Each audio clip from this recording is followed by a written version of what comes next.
नमस्कार, मी अनिल जाधव. अॅग्रोवनच्या मार्केट कट्टामध्ये आपलं स्वागत. मागील काही दिवसांपासून शेतीमालाचे वायदे खूप चर्चेत आले. तसे शेतीमालांच्या वायद्यांवरील चर्चा 2021 पासून सुरू आहे. कारण जेव्हा कोरोनाच्या काळामध्ये जागतिक शेतीमाल पुरवठ्याची साखळी विस्कळीत झाली होती आणि जागतिक बाजारामध्ये शेतीमालाचे भाव वाढले होते. त्याच्यामध्ये सोयाबीन असेल किंवा अन्नधान्य असतील, तर तेव्हा भारत सरकारने सर्वप्रथम हे शेतीमालाच्या वायद्यांवर बंदी घातली. वेगवेगळ्या ज्या काही म्हणजे सोयाबीन आहे किंवा कॉटन आहे, मागच्या काही दिवसांपासून कापसाच्या बाबतीमध्ये शेतीमालाचे वायदे खूप चर्चेत आलेले आहेत. त्यांचं म्हणणं म्हणजे कापड उद्योगाचं असं म्हणणं होतं, की जे काही MCX वर वायदे चालणारे आहेत, तर त्याच्यामध्ये खूप मोठ्या प्रमाणात सट्टेबाजी होते, अवास्तव दरवाढ होते आणि जे काही 2-3 महिन्यांचे वायदे आहेत, तर त्या वायद्यांमध्ये खूप मोठी तफावत जाणवते. त्यामुळे त्यांनी वायदे आधी बंद करा अशी मागणी केली आहे. आता याचाच पुढचा अध्याय म्हणजे मराठवाडा विदर्भ हळद व्यापारी असोसिएशन यांनी सुद्धा हीच मागणी केली आहे, की हळदीमध्ये जे काही वायदे होतात NCDX आणि BSE वरती, तर त्यामध्ये सट्टेबाजी होते. त्याच्यामध्ये प्रत्यक्ष व्यवहार हे खूप कमी प्रमाणात होतात आणि त्यावर जो काही सट्टा खेळला जातो किंवा त्यांचं असं म्हणणं आहे, की ही सट्टेबाजीच आहे आणि हे वायदे पूर्णतः बंद केले पाहिजे. पण दुसरीकडे जेव्हा आपण शेतकऱ्यांचं म्हणणं ऐकतो, तर शेतकऱ्यांचं म्हणणं असतं, की जरी आम्ही या वायदे बाजारात कमी असलो, तरी काही तिथे एक आम्हाला दराची पातळी कळते आणि त्या दराच्या पातळीवरून आम्हाला माल विकायचा की ठेवायचा याचा एक निर्णय घेता येतो. त्या अशा 2-3 बाजू आहेत या वायद्याच्या या संदर्भातल्या. तर नेमका हा तिढा काय आहे? हळदीच्या वायद्यांवर बंदी घालावी अशी मागणी व्यापारी असोसिएशन का करते आणि शेतकऱ्यांच्या या बाबतीत काय म्हणणं आहे? आणि व्यापारी असोसिएशननी जे काही आरोप केले किंवा त्यांचं जे काही म्हणणं आहे, तर त्या म्हणण्यामध्ये ते म्हणणं योग्य आहे का? किंवा NCDX मध्ये खरंच सट्टेबाजी होते का? खरंच केवळ म्हणजे केवळ पैशांचा व्यवहार होतो आणि फिजिकल डिलिव्हरी खूप कमी प्रमाणात होते का? यावर आज आपण चर्चा करणार आहोत. आज आपल्या सोबत आहेत मराठवाडा विदर्भ हळद असोसिएशन व्यापारी असोसिएशनचे अध्यक्ष गजानन घुगे सर, NCDXच्या उपाध्यक्ष आणि मार्केटिंग हेड कविता झा आणि वाशिम येथील परिवर्तन ऑर्गॅनिक फार्मर प्रोड्युसर्स कंपनीचे ज्ञानेश्वर ढेकळे सर. मी आपलं मार्केट कट्टामध्ये स्वागत करतोय. नमस्कार. नमस्कार.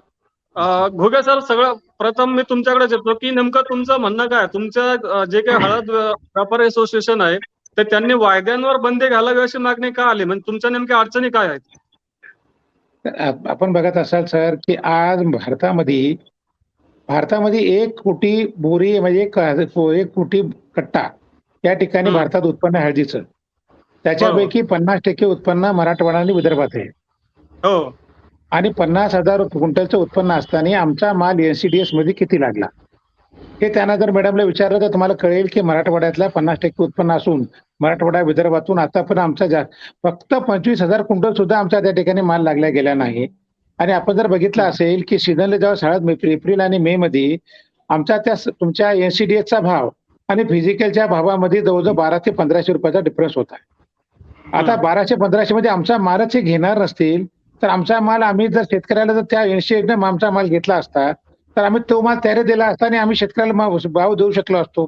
पण आमच्या 1500 रुपये भावातही आमचा माल जर कमी घेत नसतील, तर हा डिफरन्स आणि मराठवाड्याच्या विदर्भाचा सगळ्यात बेस्ट या ठिकाणी आज मराठवाडा विदर्भ झालाय. पण यानं अजून बेस्ट सेंटर सुद्धा चालू केलेलं नाही. एक काळ होता, की निजामाबाद आणि त्या ठिकाणी इरोड, तामिळनाडूमध्ये माल येत होता, तिथं त्या ठिकाणी बेस होता. पण आज त्या ठिकाणी आपण बघितलं असेल, तर आपल्या मालाची आवक जर बघितली, तर आज या ठिकाणी आपली 44,000 क्विंटलची आवक मराठवाडा विदर्भाची आहे.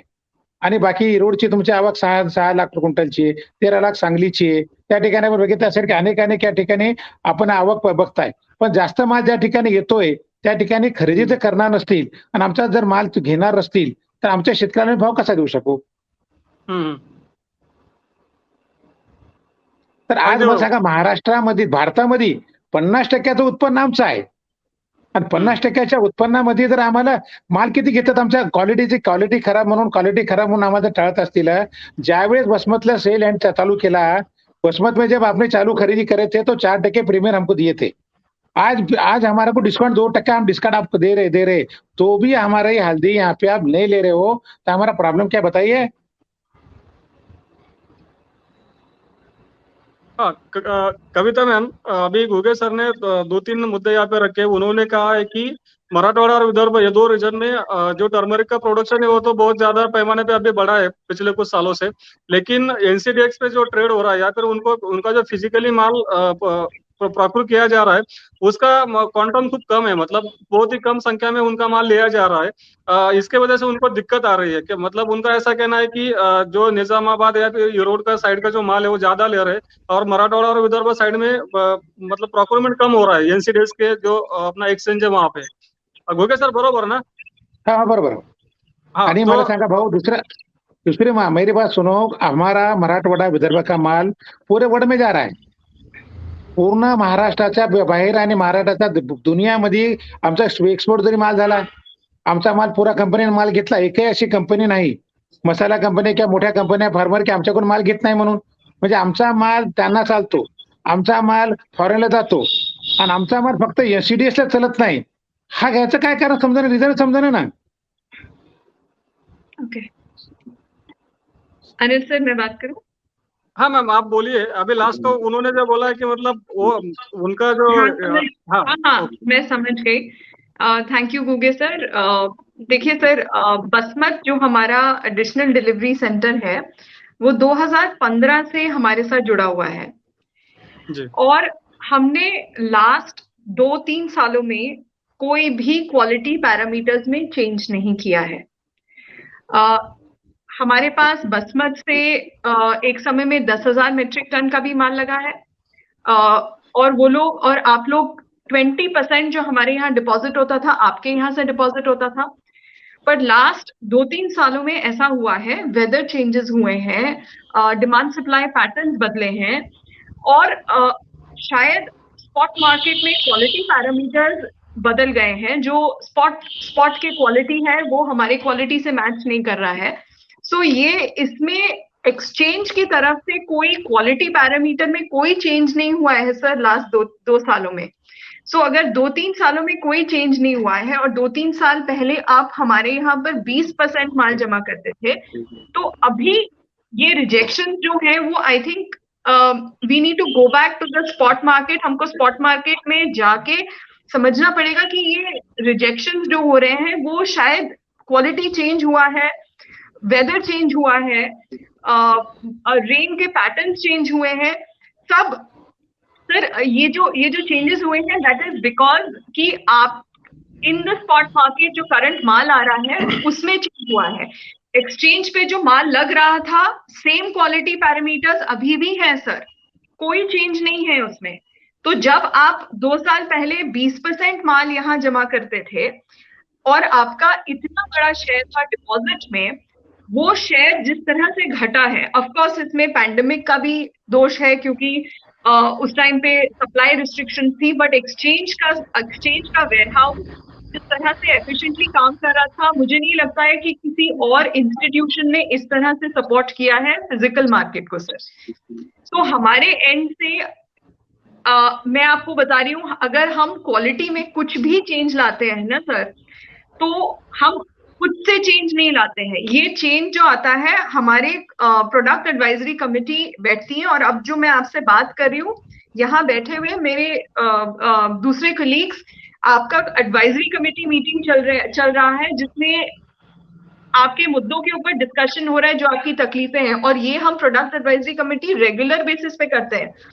तो फिजिकल मार्केट को जहां भी जिस तरह से भी तकलीफ होती है, जो क्वालिटी में चेंजेस चाहिए रहते हैं और ये मांग जो आती है ये सामने से आती है. और अगर क्वालिटी पैरामीटर्स में कुछ अगर डेफिनेटली आपको चाहिए कि अब एक साल से दूसरे साल में क्रॉप बदल गया है या तीसरे साल में क्रॉप बदल गया है और आपको इस क्वालिटी में थोड़े चेंजेस चाहिए कि मार्केट में अब जो माल क्या बोलते हैं एक क्वालिटी का आता था, कर्क्यूमिन लेवल ये लेवल का रहता था या इस तरह का साइज आता था, तो उस हिसाब से ये चेंजेस हम ओवरऑल मार्केट के लिए डेफिनेटली साथ बैठ के मिलके ये चेंजेस कर सकते हैं.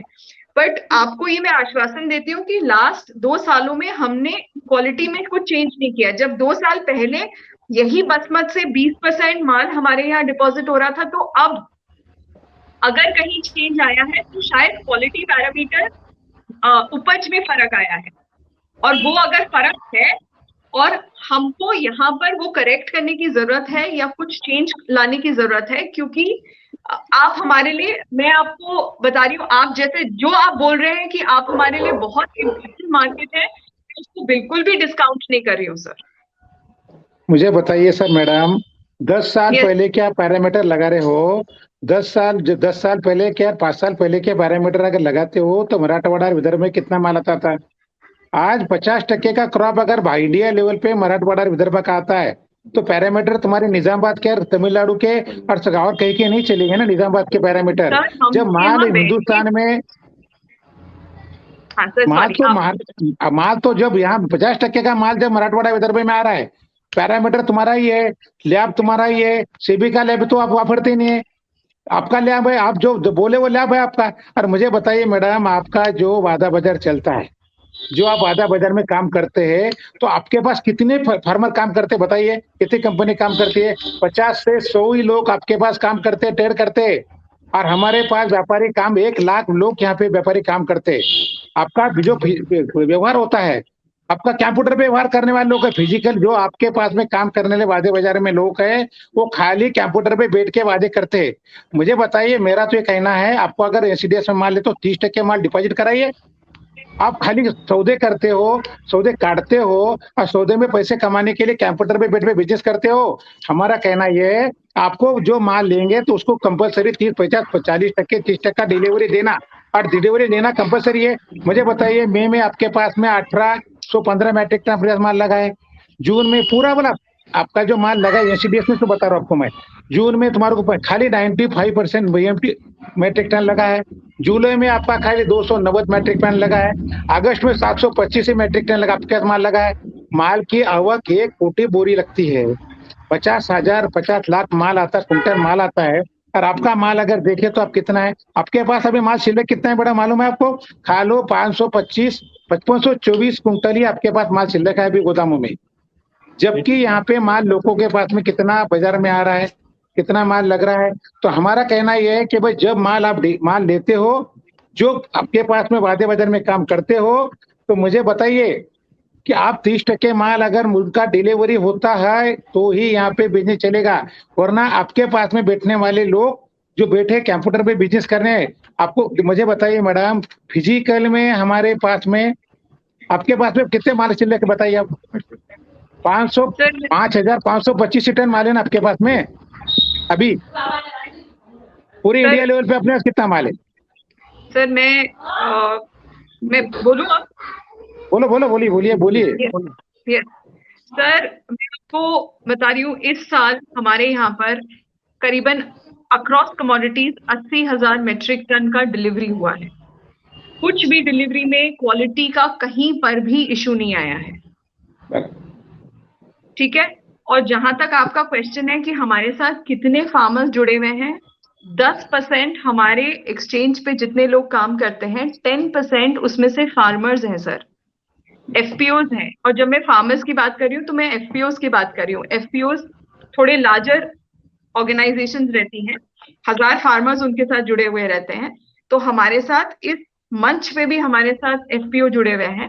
हाँ, मैं इससे पहले कि मैं अपनी सफाई दूं या मैं कुछ बोलूं, आई थिंक अनिल जी, आप अगर ध्यानेश्वर देकड़े जी को बोलने का मौका देंगे, अगर उनको नहीं, देखो मैंने बताइए, मराठवाड़ा, नांदेड़ रीजन और हिंगोली मराठवाड़ा विदर्भ में आपने माल कितना लिए बताइए?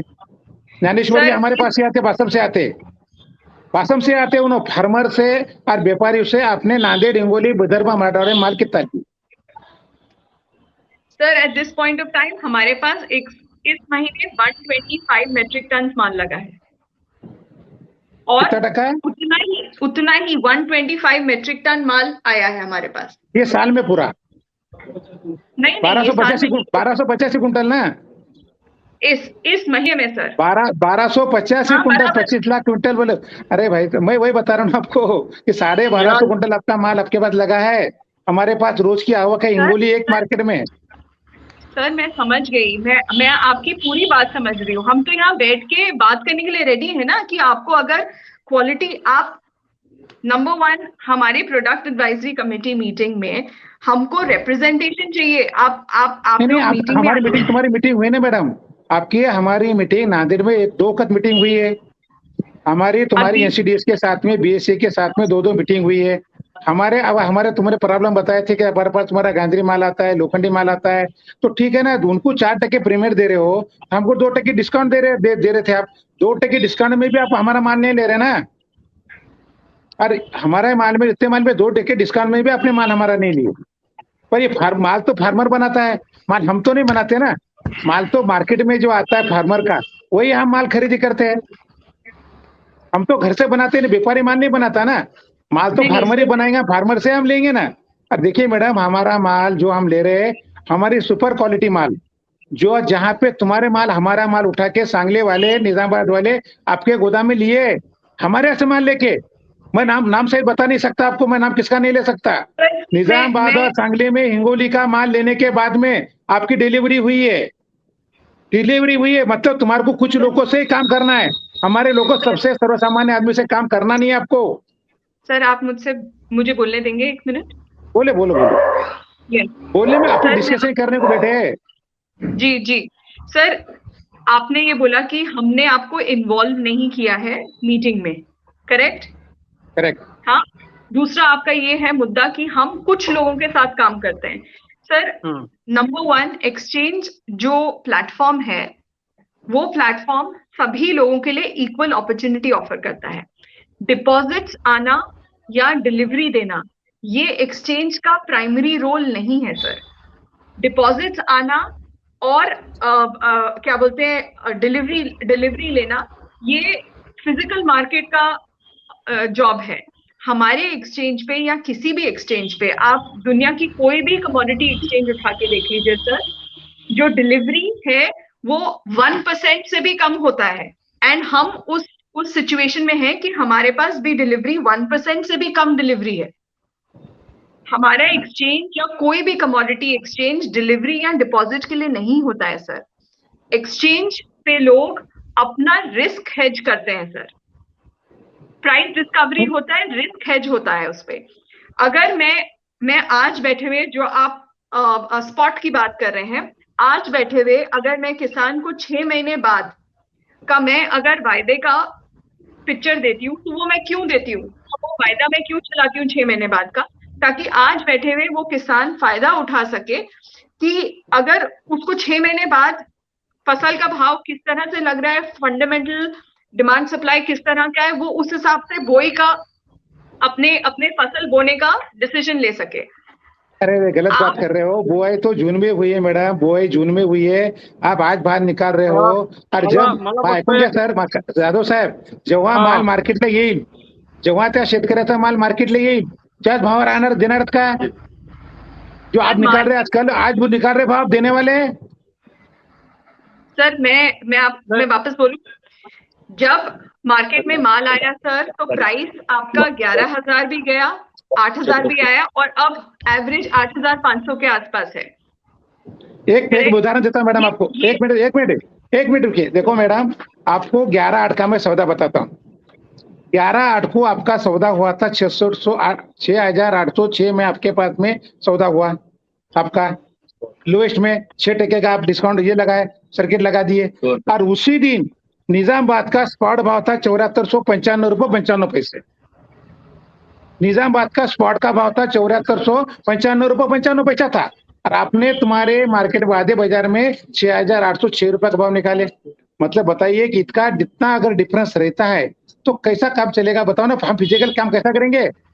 आप फिजिकल के पास 7,495 के भाव है, आप यहाँ बाजार में 6,806 के करते हो।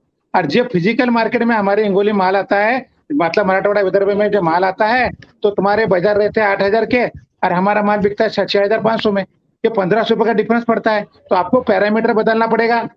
आपको ये माल काम करने के लिए आपको जहां माल आता है, देखो जब हमारे मराठवाड़े में माल नहीं आता तो तुम्हारे को ठीक है, आप हमारा पैरामीटर नहीं लगाते थे। पर जब मराठवाड़ा विदर्भ में माल आ रहा है, और इसकी जो कीमत चुकाना पड़ रही है, किसानों को चुकाना पड़ रही है ना। इसका जो नुकसान किसका हो रहा है? किसानों का हो रहा है ना। अब आपका वादे बाजार में तो 8,500 का भाव है, और फिजिकल में भाव तो 7,000 का है। अगर आप डिलीवरी लेते हो तो हम माल उनको आपको देंगे ना। मैडम हम 1% में बिजनेस करते हैं, हमारा व्यापार 1% बिजनेस में हम काम करते हैं। अब बताइए एनसीडीएस हमको अगर 1% बिजनेस अगर देते हैं, हम बिजनेस करने को तैयार है, ओनली फॉर 1%। 1% में हम काम करते हैं और 1500 रुपए का डिफरेंस रहता है, तो हम किसान को कैसा समझाएंगे, किसान माल हमको कैसा देगा। आपका बाजार में बोलता है कि आज तो डब्बे में ये भाव है और मार्केट में तो फिजिकल में माल ऐसा बिकता है, क्योंकि हम हमारा माल उठाते नहीं। ये प्रॉब्लम हमारा जो मराठवाड़ा विदर्भ का प्रॉब्लम ये है। मैम आप कुछ बोलना चाहेंगे? जस्ट वन पॉइंट बोलना चाहूंगी सर। हमारा जो कॉन्ट्रैक्ट है उसका बेसिस सेंटर निजामाबाद है, उसका बेसिस सेंटर बसमत नहीं है। बसमत हमारा एडिशनल डिलीवरी सेंटर है। प्राइस डिस्कवरी जो होता है वो निजामाबाद में होता है। निजामाबाद और बसमत का भाव, क्वालिटी डिफरेंस, ये सबको इनकॉर्पोरेट करते हुए लगभग लास्ट 2 सालों से सर हम देख रहे हैं कि प्राइस में जो फर्क है वो कम से कम 800 से 1000 रुपए का फर्क बाय डिफॉल्ट रहा है लास्ट 2 सालों में। ये एक नॉर्मल नॉर्म बन गया है, ठीक है। और अगर मैं फिजिकल मार्केट को भी कंपेयर करूं, सिर्फ बसमत की फिजिकल मार्केट को, तो लोएस्ट प्राइस आप जो बोल रहे हैं 6000 का, और ये हाई गया है आपका हाई और लो में जो रेंज है वो ही बहुत बड़ा रेंज है। सो क्वालिटी वेरिएशन जो है वो बहुत बड़ा है। हम अगर दूसरी मार्केट, अगर मैं निजामाबाद का मार्केट देखूं तो ये प्राइस जो रेंज है ये आपके मार्केट से काफी नैरो है। तो नैरो है। आपका मार्केट जो है वो वाइडर मार्केट है in terms of quality specifications, अलग अलग तरह का क्वालिटी। उसकी वजह से आपका जो प्राइस रेंज है वो एक टाइम पे भी मिनिमम और मैक्सिमम में बहुत फर्क है प्राइस रेंज में। हम समझ सकते हैं ना। अरे हम वही बता रहे हैं आपको, सुपर क्वालिटी जब हमारा माल सांगली वाला, निजामाबाद वाला लेके आपको लगा रहा है, तो वहां ले रहे हो और हमारा नहीं ले रहे हो ना। सर स्पॉट और फ्यूचर में फर्क होएगा ना, बाय डिफॉल्ट वही माल मैं क्या बता रहा हूँ, आज मेरे पास से माल लेके वही माल आपका जो अब वादे में काम करता है, वो माल तुम्हारा निजामाबाद में लगता है। मेरे पास से माल लिया वाला सांगली लगता है, और मेरा हिंगोली में तुम्हारे बसमत में पास नहीं होता है, तुम्हारा वहां पे 12 मीटर नहीं बैठता है। उनका कहना ये है कि उनका जो कि बसमत सेंटर है या फिर उनका जो कि फिजिकल में जो कि माल है, मतलब आप एनसीडीएस का जो सेंटर है तो वहां पे उनका माल रिजेक्ट किया जाता है और उनका ही माल लेके सांगली वाला या निजामाबाद वाला वो एनसीडीएस का सेंटर वो एक्सेप्ट करता है। बराबर ना सर? बराबर। हाँ, मतलब उनका ऐसा बोलना है कि भाई जानबूझकर उनके साथ मतलब ऐसे ये किया जा रहा है, मतलब भेदभाव किया जा रहा है, ऐसा उनका एलिगेशन है। सर मुझे एक बात बताइए, आप अगर मेरे पास आ रहे हैं, मेरे पास यहाँ माल लगाने आ रहे हैं, मैं यहाँ पर कोई खुद सेल्फ ट्रेड करने नहीं, हम लोग यहाँ सेल्फ ट्रेड करने नहीं बैठे हैं। अगर आप मेरे पास आ रहे हैं तो मैं आपको विदाउट एनी वैलिड रीजन मैं रिजेक्ट क्यों करूंगी सर? बिल्कुल। और अगर माल रिजेक्ट हो रहा है, वही माल आपके यहाँ रिजेक्ट हो रहा है तो वहां भी रिजेक्ट हुआ होगा सर। नहीं, यही बता रहा हूँ। ये अच्छा मुझे बताइए, आपके साथ में डिलीवरी के काम और आपके वायदे में कितने लोग काम करते हैं? मैं प्रूफ के साथ बताता हूँ, आपके पास 40 से 85 लोग तुम्हारे पास काम करते हैं, और हमारे पास 1 लाख व्यापारी हमारे पास काम करता है। जाधव साहेब याचा महत्व समजून घ्या तुम्ही। फक्त 50 लोक हिंदुस्थानची हळद चालवायलेत आणि त्याने करोडो रुपये कमवलेत, आणि आमचे व्यापारी 3 वर्षामध्ये लोक भिकायला लागलेत, इतका मोठा घाटा लागलाय। सर इथं मुद्दा असा उपस्थित होतो कि मतलब जब ओवरऑल इंडिया से आपका बोलना है कि 40-50 लोग वहाँ पे ट्रेड कर रहे हैं, तो आपका एसोसिएशन वहाँ पे क्यों नहीं ट्रेड करता है? सर मैं एक और पॉइंट रेज करना चाहूंगी बिफोर अनिल आप आगे बढ़े। मैं सिर्फ ये बोलना चाहूंगी सर, आप क्योंकि आपका इतना बड़ा क्या बोलते हैं रीच है, आप जो बोल रहे हैं लाखों व्यापारी आपके साथ कनेक्टेड हैं, तो आप ये समझते हैं कि ये जो वायदा बाजार है ये प्राइस रिस्क मैनेजमेंट के लिए है, आपको सपोर्ट करता है कि आप अपना आज आप अपना भाव तय कर सकते हैं कि आपको आगे भाव क्या मिलने वाला है। हम आज बैठ के आप अपना भाव तय कर सकते हैं। मैडम आपको व्यापार आपको जो स्पॉट के मार्केट में जो नुकसान होता है वो आप यहाँ पर भरपाई कर सकते हैं उसका। सुनिए ना, यही तो हमारा प्रॉब्लम क्या बताइए। देखो तुम्हारे पास जो कंपनी के लोक आहे फार्मर साहेब जाधव साहेब, हे काय करायला माहितीये का तुम्हाला? मला सांगा, आज 8,500चे वायदे बाजारमध्ये भाव आहेत. 8,500 रुपये ते विकायलेत, ऐकून घ्या, आणि 7,200 मध्ये आपला माल घ्यायलेत. बरोबर आहे? म्हणजे इथं 1,300 रुपयाचा डिफरन्स आहे. आणि हे 40-50 रुपये 50 लोक हे विचार करतात की ज्याशी मार्केट कधी उतरायचं. हे 40-50 डिलिव्हरी त्याची, आता सांगा ना, आता हे 6806 रुपयाचा भाव तुम्हाला 11,800 आला. असं काय आसमानी सुलतानी आली होती 6%ची आवक नव्हती, कुठं मार्केटला आवक नव्हती, काहीच नव्हती. 7495 रुपये निजामातला भाव होता स्पॉटचा, आणि 6806 रुपयानं म्हणजे मंदी आणली 6%ची. म्हणजे जाणून बुजून यायच्या 4-50 लोक ठरवणारे ते काय करायचं ते. लाखो लोक शेतकरी बर्बाद होणार. म्हणजे हे मुनाफा तर खायला, मुनाफा पक्का करायला कागदावरला. कॅम्प्युटरवर बसून मुनाफा खाणारे वेगळे आणि फिजिकल काम करणारे लोक वेगळे आहेत ना बंधू.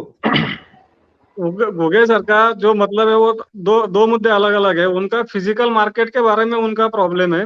उनका कहना ये है कि फिजिकल मार्केट में जो डिलीवरी हो रही है, मतलब एपीएमसी हो या फिर कोई भी मार्केट हो, और अपना वायदा मतलब अपना जो फ्यूचर मार्केट है वो अलग चीज है। तो वो बोल रहे हैं कि फ्यूचर मार्केट में हमेशा फिजिकल मार्केट के हिसाब से मतलब रेट अलग होते हैं। उसके वजह से उनको दिक्कत आ रही है। अगर फ्यूचर में रेट ज्यादा हो तो उनको मतलब अगर फिजिकल मार्केट के अगेंस्ट अगर 1,000 रुपए ज्यादा हो तो उनका बोलना है कि 1,000 रुपए का डिफरेंस रहता है कि उसके वजह से उनको नुकसान उठाना पड़ता है। अभी यहाँ पे दो अलग अलग चीजें हुई, एक तो फिजिकल मार्केट या फिर फ्यूचर मार्केट, दोनों के हिसाब से। अभी मैं हाँ मतलब हाँ बोले ना, आप फिनिश कीजिए, बोलिए। हाँ नहीं, मैं आप सिर्फ फिनिश कीजिए, बोलिए। हाँ अभी हम लोग बात कर रहे थे अभी जो फार्मर्स है कि मतलब जो फिजिकल मार्केट में भी काम करते हैं और फ्यूचर मार्केट में भी काम करते हैं। तो मैं सिर्फ उनके पास जाना चाहता हूँ कि ये जो अभी जो उन्होंने जो डिस्कशन सुना आहे, ढेकळे सर, तुम्ही आतापर्यंत जी काही चर्चा ऐकली आहे की म्हणजे तुम्ही दोन्हीकडे सुद्धा व्यवहार केलेले आहेत. म्हणजे तुमची शेतकरी उत्पादक कंपनी हळदीमध्ये नसली तरी तुम्ही वेगवेगळ्या कमोडिटीज मध्ये काम केलेलं आहे, आणि तुम्ही सांगितलं की तुम्ही हळदीमध्ये पण येणार या वर्षापासून. तर नेमकं तुम्हाला वायद्यांबद्दल तुमचं काय म्हणणं आहे? की आता कविता मॅमने आपल्याला काही मुद्दे मांडले की आपल्याला प्राइस रिस्क मॅनेजमेंट करता येतं, म्हणजे प्राइस आपल्याला ठरवून ठेवता येते. हे शेतकऱ्यांच्या बाजूने इथपर्यंत ठीक आहे, परंतु तुमचा प्रत्यक्ष अनुभव काय आहे? म्हणजे घुगे सर सांगतात तर तसा काही तुम्हाला काही वेगळा अनुभव आलाय का, किंवा मग तुम्हाला खरंच फायदा झालाय? बरोबर आहे सर. आता जे घुगे सर बोललेत, घुगे साहेबांचं बरोबर आहे, पण आता त्यात ते 2 फॅक्टर आहेत. म्हणजे मला माहित नाही घुगे साहेबांनी जेव्हा फिजिकल मार्केटमध्ये जेव्हा माल लावला असेल, एक गोष्ट तर निश्चित आहे की एनसीडीचं मला असं वाटतं की त्या क्वालिटी पॅरामीटरमध्ये थोडेसे चेंजेस करायला पाहिजे. काय होते की समजा उदाहरणार्थ मला फ्युचरमध्ये माल विकायचा आहे आणि माझा जेव्हा माल तिथं फिजिकलमध्ये जर लागला नाही आणि मग मार्केटमध्ये चढ उतार झाला तर तिथं निश्चितच थोडाफार फरक पडू शकते. कारण कसं होते की जसं आता घुगे साहेबांनी सांगितलं की आजचा स्पॉट प्राइस आहे 74 रुपये, 74 काही रुपये आहे, 7400 काही रुपये आहे स्पॉट, आणि फ्युचर सर खरोखर आहे मला वाटतं 73-72 रुपयाचा फ्युचर आहे. 300 रुपयाचा जो डिफरन्स आहे, मला असं माझ्या डोक्यात मध्ये असं आहे की स्पॉट जास्त असायला पाहिजे. कारण आपण फ्युचरमध्ये माल विकत आहे किंवा घेत आहे तर निश्चितच फ्युचरमध्ये जास्त भाव असायला पाहिजे. पण आजच्या तारखेत जे घुगे सर म्हणताय, आणि दुसरी अडचण काय आहे की जर तिथं जे काही कोणी सट्टा करत असेल तर ठीक आहे, पण मला असं वाटते की तिथे माल जर लागला नाही, जसं घुगे सरांचं मला नेहमी आढळून राहिलं की ते जेव्हा माल लावायला गेले त्याचा माल लागला नाही, तर त्यांना कुठेतरी शाश्वती नाही आहे की तो माल खरंच जर आता समजा बाहेर मार्केटमध्ये जर हा जो रेट असला समजा 72 रुपये, तर कोण 74 त्यांचा माल घेईल? म्हणजे आपल्या लोकल मार्केटमध्ये बरं, म्हणजे जसं आता हिंगोली वाशिम जे आहे समजा माझं मार्केट, आणि आपण गोष्ट करत आहे निजामाबादची. आज मला जर तिथे जर डिलिव्हरी द्यायची असेल तर तेवढा मोठा ट्रान्सपोर्टिंग खर्च कोण करावं? म्हणजे हा जो डिफरन्स आहे हा घुगे साहेबांचं मला मान्य पटलं की बरोबर आहे. आता इथे दुसरी गोष्ट की एनसीडेक्स मध्ये तुमच्या डिस्कशन मध्ये मला असं लक्षात आलं की इथे माल जास्त नाही आहे. आता जेव्हा इथे जास्त माल लागणार आहे, निश्चितच काय होईल की तिथं शेतकऱ्याचा मालच कमी लागला आहे, तर भाव म्हणजे कसं काय माहित पडेल की मार्केटमध्ये माल आहे किती कमी जास्त, म्हणजे डाटा कुठून येणार आहे? माझ्यासारख्या माणसाला पण प्रश्न पडेल की तिथे समजा मला माल विकायचा आहे तर यांच्याकडे जर एक नोट असली की आपल्या मार्केटमध्ये एवढा माल आहे, कमी असेल तर निश्चितच काय होईल, कधी कधी हे जे थोडेफार लोक आहेत सर म्हणतात तसं होऊ शकतात मला माहिती, कारण हळदीमध्ये तर मला माहिती, पण सोयाबीन मध्ये खूप क्वांटिटी असते. हळदीमध्ये मला थोडी दिसत आहे, कारण तुमच्या सांगण्यानुसार, कारण मी सोयाबीन मध्ये काम लावतो, मी एकट्यानं 6,000 मेट्रिक टन माल लावला होता आणि ते पूर्ण गोडाऊनच्या गोडाऊन भरले जातात. दुसरी गोष्ट, घुगे साहेब जे म्हणतात की इथे माल पास झाला तिथे नाही झाला, तर निश्चित 100% नाही, पण मला वाटते 50% होऊ शकते. कारण कसं एनसीटीचं काम ते नाही आहे की क्वालिटी पॅरामीटर वगैरे चेंज, याच्यासाठी वेगळी यंत्रणा आहे. ती म्हणजे जशी कंपन्याचं नाव सांगाल तर एलटीसी आहे, आयटीसी आहे, अजून खूप साऱ्या कंपन्या आहेत. म्हणजे माझ्या सोयाबीनच्या वक्ती मला 2-3 वेळा प्रॉब्लेम झाला आणि मग मी त्या क्वालिटीवर जास्त भर दिला. तर हा क्वालिटी प्रॉब्लेम येऊ शकते. थोडाफार किंचित असला तर थोडं होते, कारण तसा मला प्रॉब्लेम झाला. मी बी खूप वेळा त्याची पेनल्टी भरली, माल उचलला आणि नंतर मी शिकलो की नाही यांना असा माल पाहिजे तर आपण असाच द्यायला पाहिजे, एवढं निश्चित आहे. तर आपल्या हळदीमध्ये कुठेतरी ते क्वालिटी पॅरामीटर आहे त्याचे चेंज करावं लागेल, किंवा एनसीडीतनं सुद्धा जे काही तुमचे पॅरामीटर असेल जे पहिले, तर आता कसं जेव्हा शेतकरी, आता फिजिकल माझ्यासारखे शेतकरी जेव्हा काम करू लागले तिथे, तर थोडंफार प्रतवारीमध्ये थोडंसं किंवा क्वालिटी पॅरामीटरमध्ये थोडं चेंज करा पाहिजे, किंवा तुम्ही ग्रेड टाका त्याच्यामध्ये. जसं तुम्हाला जसं काही असेल, आता हळदीमध्ये मला माहिती नाही पॅरामीटर काय, पण सोयाबीनमध्ये मला माहिती 10-2-2 ची कंडिशन असते. असं इथं काही असेल तर याच्यामध्ये तुम्ही एखादा ग्रेड असा ठेवा की तो तुमचा दुसरा ठेवा, तिसरा ठेवा. म्हणजे काय होईल, जास्तीत जास्त शेतकऱ्यांचा माल लागेल. तर काय होईल, तुमच्या क्वालिटीमुळे काय होईल की शेतकरी समजा माल आणला, तर मला वाशिमहून जर तिथे याचं 200 किलोमीटर जर माझा माल रिजेक्ट झाला, तर त्याची भरपाई कोण देईल? कारण तो शेतकरी नाही ऐकणार, आम्हाला तेवढं पुरणार नाही. फक्त इथं फायदा एक आहे की जो माल आपण हॅच करतो, जे फ्युचरमध्ये जो रेट मांडतो, आणि जेव्हा खरोखर तिथं म्हणजे मला असं म्हणायचं की शेतकरी जेव्हा त्याच्यामध्ये घुसल तो फिजिकल डिलिव्हरी करल. जे काही असेल पैशावाले लोक, त्यांचं वेगळं काम आहे, त्यांना काय 200-400 रुपये, 10-5 लाख रुपये हरले काय जिंकले काय, पण आमच्यावर खूप मोठा तो बोजा पडते. म्हणून मला असं एकच दिसत आहे की आपण एनसीटीक्स वाला माझी रिक्वेस्ट आहे की क्वालिटी पॅरामीटर तुम्ही खरोखरच थोडंसं काही जे पहिले जुने असेल तर त्यात थोडे चेंज व्हायला पाहिजे आणि फिजिकल माल लागायला पाहिजे, तेव्हाच त्याच्यावर ट्रेड करण्याची थोडीशी मजा येईल आणि जास्तीत जास्त शेतकरी त्याच्यामध्ये इन्व्हॉल्व्ह होईल. नाहीतर हळूहळू शेतकरी त्याच्यामधून कमी होण्याची शक्यता बरोबर आहे. घुगे साहेबांचं ते मला एक पटलं की तिथं फिजिकल माल लागायलाच पाहिजे. आणि घुगे साहेब तुम्ही जे म्हणताय की ते तुमच्यासोबत होऊ शकते, असं नाकारता येत नाही, कारण वेगवेगळ्या जे क्वालिटी पॅरामीटरच्या जे काही लॅब्स आहेत तिथं थोडंफार बहुत होऊ शकते. त्याच्यावर खरोखर एनसीडीएक्सनं थोडा वाच आणखीन जास्त ठेवायला पाहिजे. असं कुठं व्हायला नाही पाहिजे की एखाद्याचा माल तोच माल लागते, तर त्याच्यावरती त्यांचं म्हणणं जे आहे ते समजून घेऊन त्याच्यावर चर्चा व्हायला पाहिजे, असं मला असं वाटतं मला. तुम्हाला एक अनुभव सांगतो सर. आम्ही माल त्याचा एका आमच्या व्यापाऱ्यानं माल 80 डेजचा माल घेतला. 80 डेजचा माल घेतला आणि परत तुम्हाला मी डिपॉझिट करायला गेलो तर आमचा माल रिजेक्ट झाला आमचा माल. म्हणजे तुम्हाला पुन्हा सांगतो, आता समजा मला डिलिव्हरी घ्यायची असेल तर दुसरा मोठा प्रश्न ऐकून घ्या जाधव साहेब. जर डिलिव्हरी घ्यायची असेल, मी माल घेतला आणि मी डिलिव्हरी घ्यायची असेल तर हे आज सांगत नाही तुम्हाला निजामातून माल उचलावा लागेल, सांगलीहून माल उचलावा लागेल, हे आज सांगत नाही. तिथं तेव्हा आम्ही माल, जेव्हा तुम्ही ज्याची डेट येईल ना त्याशी आम्हाला सांगतो तुम्ही निजामातून माल उचला, तुम्ही सांगलीहून माल उचला. असं कसं कसं होईल? तुम्हाला माल कुठं आम्ही जेव्हा डिलिव्हरी घेतो तर तुम्हाला सांगावं लागेल ना त्या दिवशी, तेव्हा तुमचा माल आम्ही निजामाबादहून आम्हाला देऊ, सांगलीहून माल देऊ, वसमतून माल देऊ, असं तुम्हाला ठरवावं लागेल ना. पण सांगा निजामाबादचं माझं भाडं 200 रुपयाचं भाडंच लागतंय मला. आणि आतापर्यंत रिपोर्ट असं की तुम्हाला हे बी याच्यात सूट अशी आहे सर, मी डिलिव्हरी घेतली आणि तो माणूस, विकणारा माणूस जर म्हणत असेल मला माल देता येत नाही, मला मी 4% प्रीमियम देतो, तर आम्हाला पैशावर माल द्यावा लागतो. ऐकून घ्या, तुम्हाला सगळ्यात मोठा फॅट काय है, अगर हमारे को माल नहीं मिलता तो उन्होंने खाली प्रीमियम दे के हमारे को कटवा देते. हमारे को माल, देखो मैंने तो आपसे माल डिलीवरी लिया तो मैंने आप किसको माल, मैंने आपसे बायर करा है तो मैं किसको सेल कराऊं? मैंने 1000 टन माल लिया है तो मैं 1000 टन तो किसको बायर कर सेल करूंगा? और जब मैं तुम्हारा डिलीवरी लेने को आता हूं तो तुम्हारी एनसीडीएस बोलती है कि माल नहीं मिलेगा आपको, 4% प्रीमियम देके हम तुम 4% प्रीमियम ले लो और माल बाजू सरक जाओ. ऐसा नहीं होगा ना. मला तर मालच पाहिजे ना दादू साहेब. मी माल म्हणजे बाहेर केला, मी सेल केलाय, मी माल कुठून घेणार? मला तर तेजीमध्ये केली ना मी. म्हणजे हा सगळ्यात मोठा फ्युचरचा आणि आता प्रॉब्लेम आहे स्पॉटचा. म्हणून आमची विनंती आहे की पॅरामीटर तुम्ही बदला आणि जो तुम्ही सौदे करता, जेवढे सौदे तुमच्या वायदा बाजारात होतात उसके 30% डिपॉजिट आपका माल डिलीवरी लगता है तो ही किसानों को इसको फायदा होगा.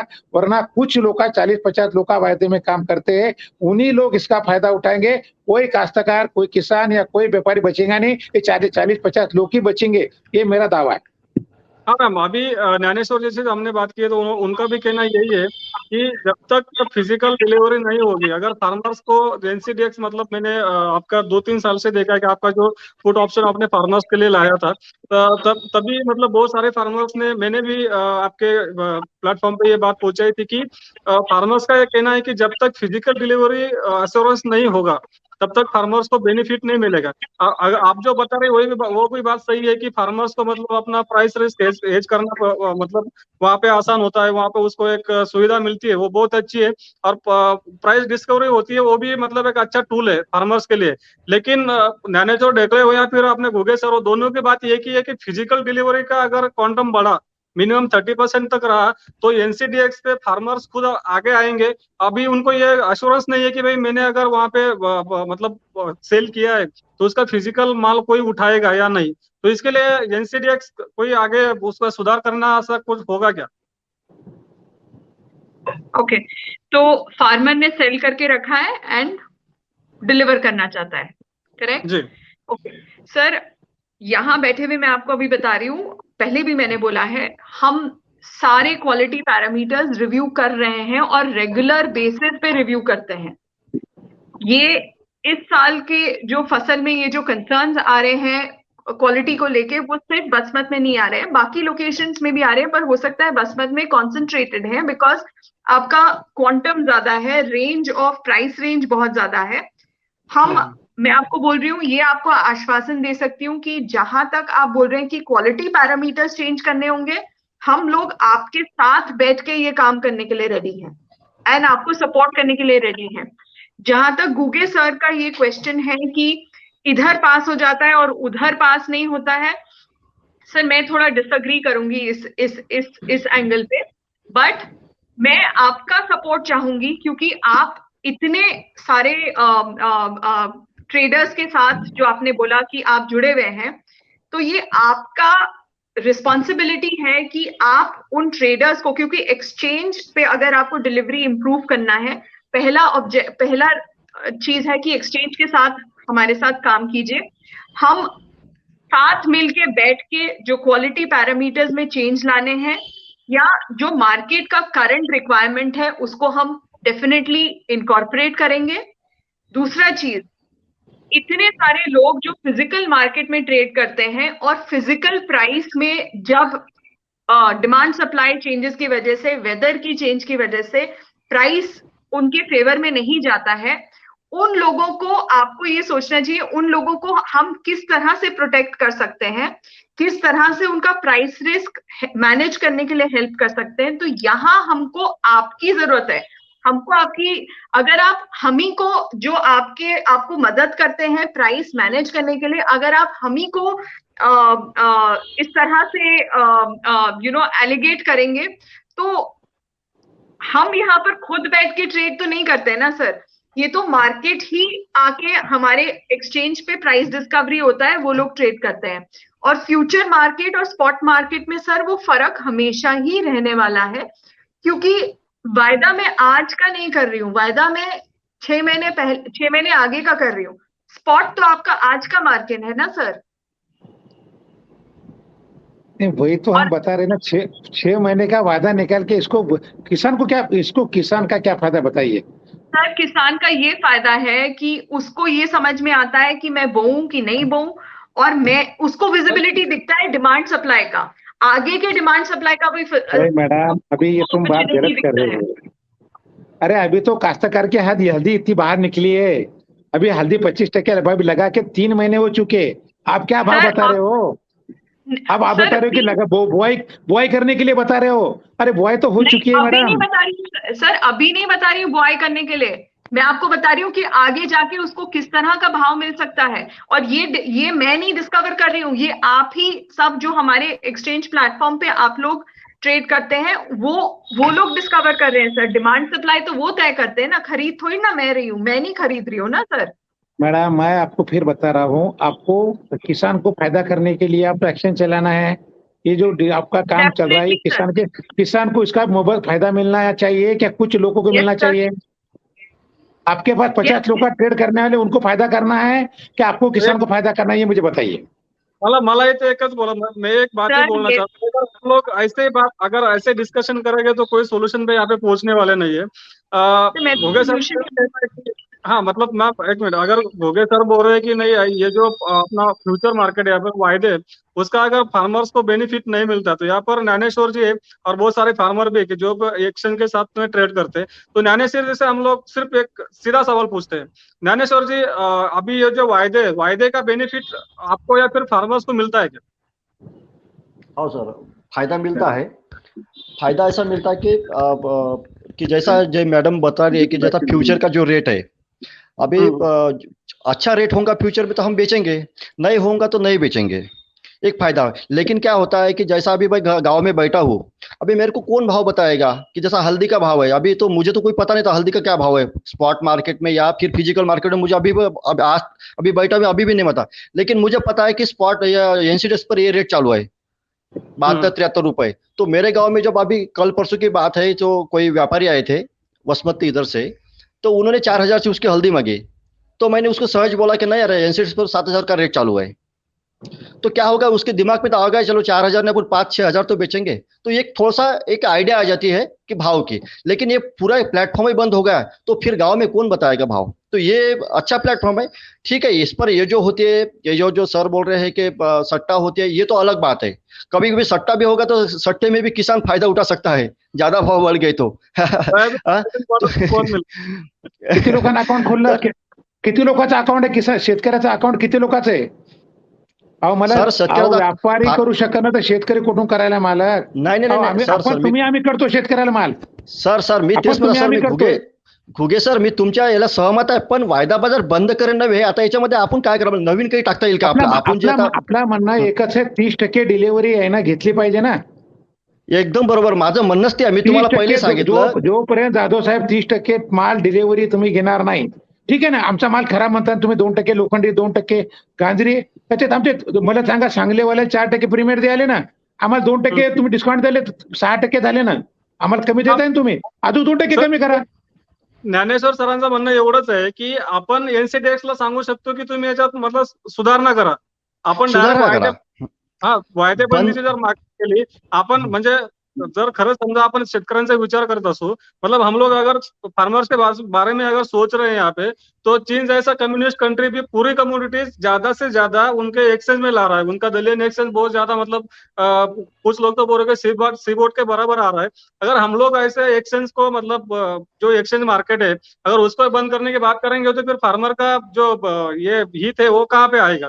मतलब अगर फार्मर सोयाबीन मध्ये काय झालं, याच्यातून काढले सोयाबीनचे भाव वाढले ना मला, सर सोयाबीनचे भाव भाव वाढले, उतरले सर. मिरचीचे भाव वाढले, हरभऱ्याचे वाढले नाही, ना, नाही, नाही, नाही. एक्सचेंज मधून सोयाबीन- काढल्याच्या नंतर भाव वाढले.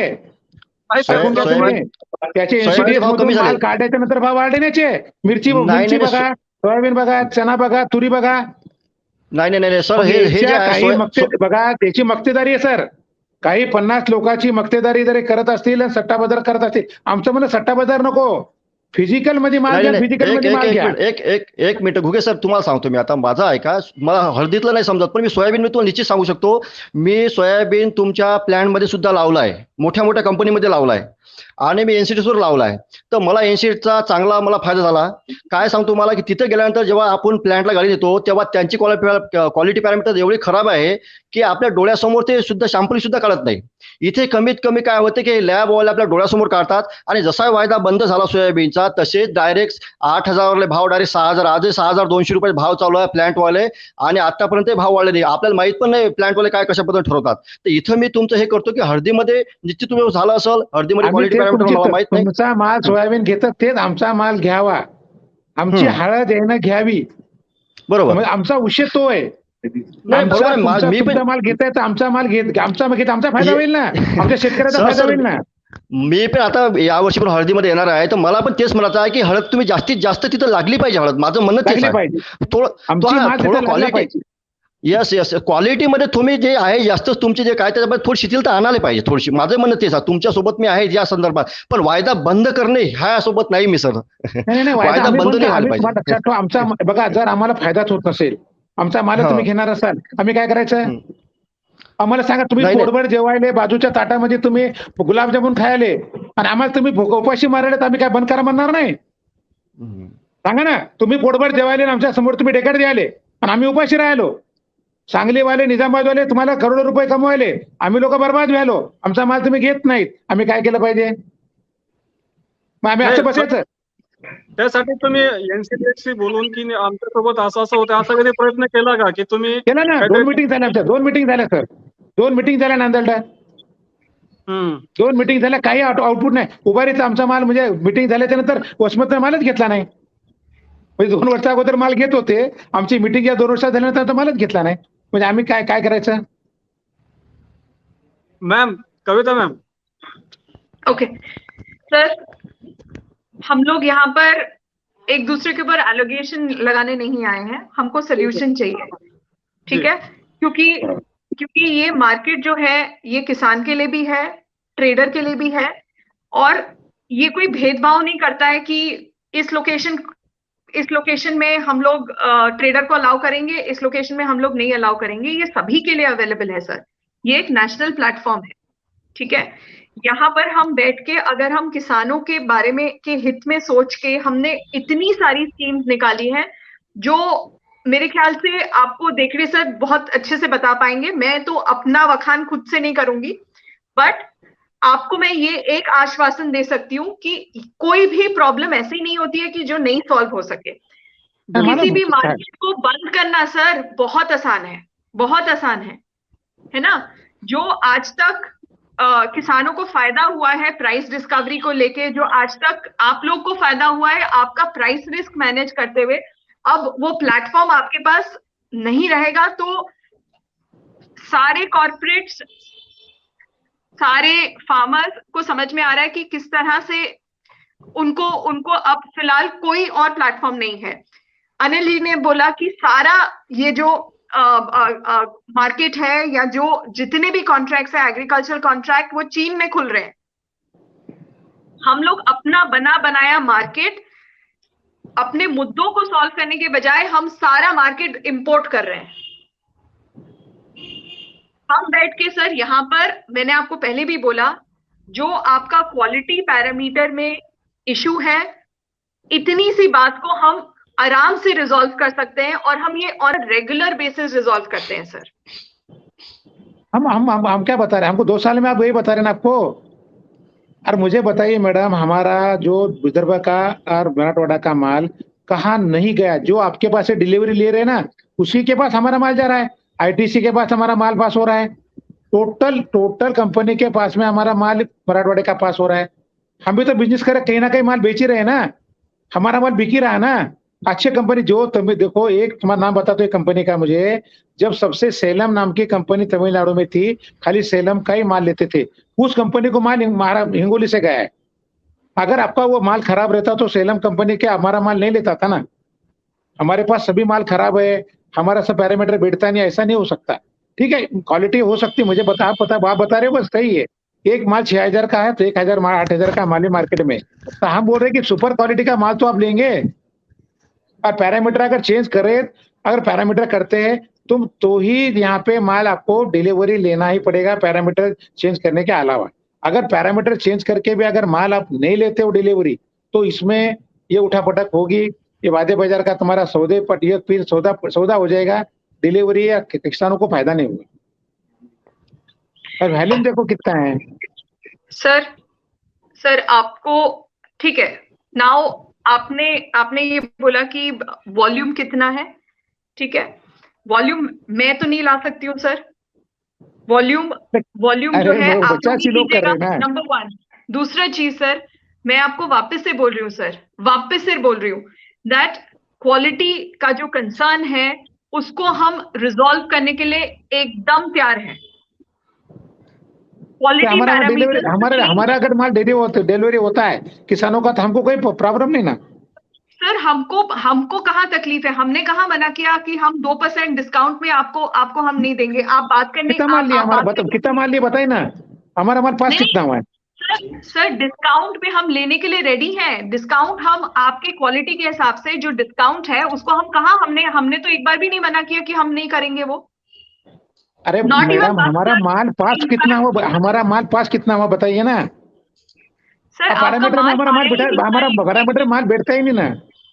हमारा पैरामीटर में माल बैठता है तो डिस्काउंट और प्रीमियम का क्या प्रश्न उठता है? अनिल सर, हे जे आहे मला असं वाटतं की सर, घुगे सर आणि मॅडम, मला दोनाला थोडं थांबवतो मी.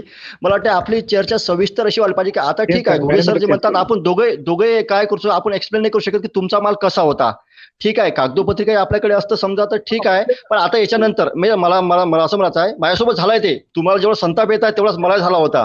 मी एक टाइमला मी पण हेच म्हणलं होतं की मी स्वतः तिथून माल काढून मंडी टाकण्यापर्यंत गेलो होतो आणि टाकला मी.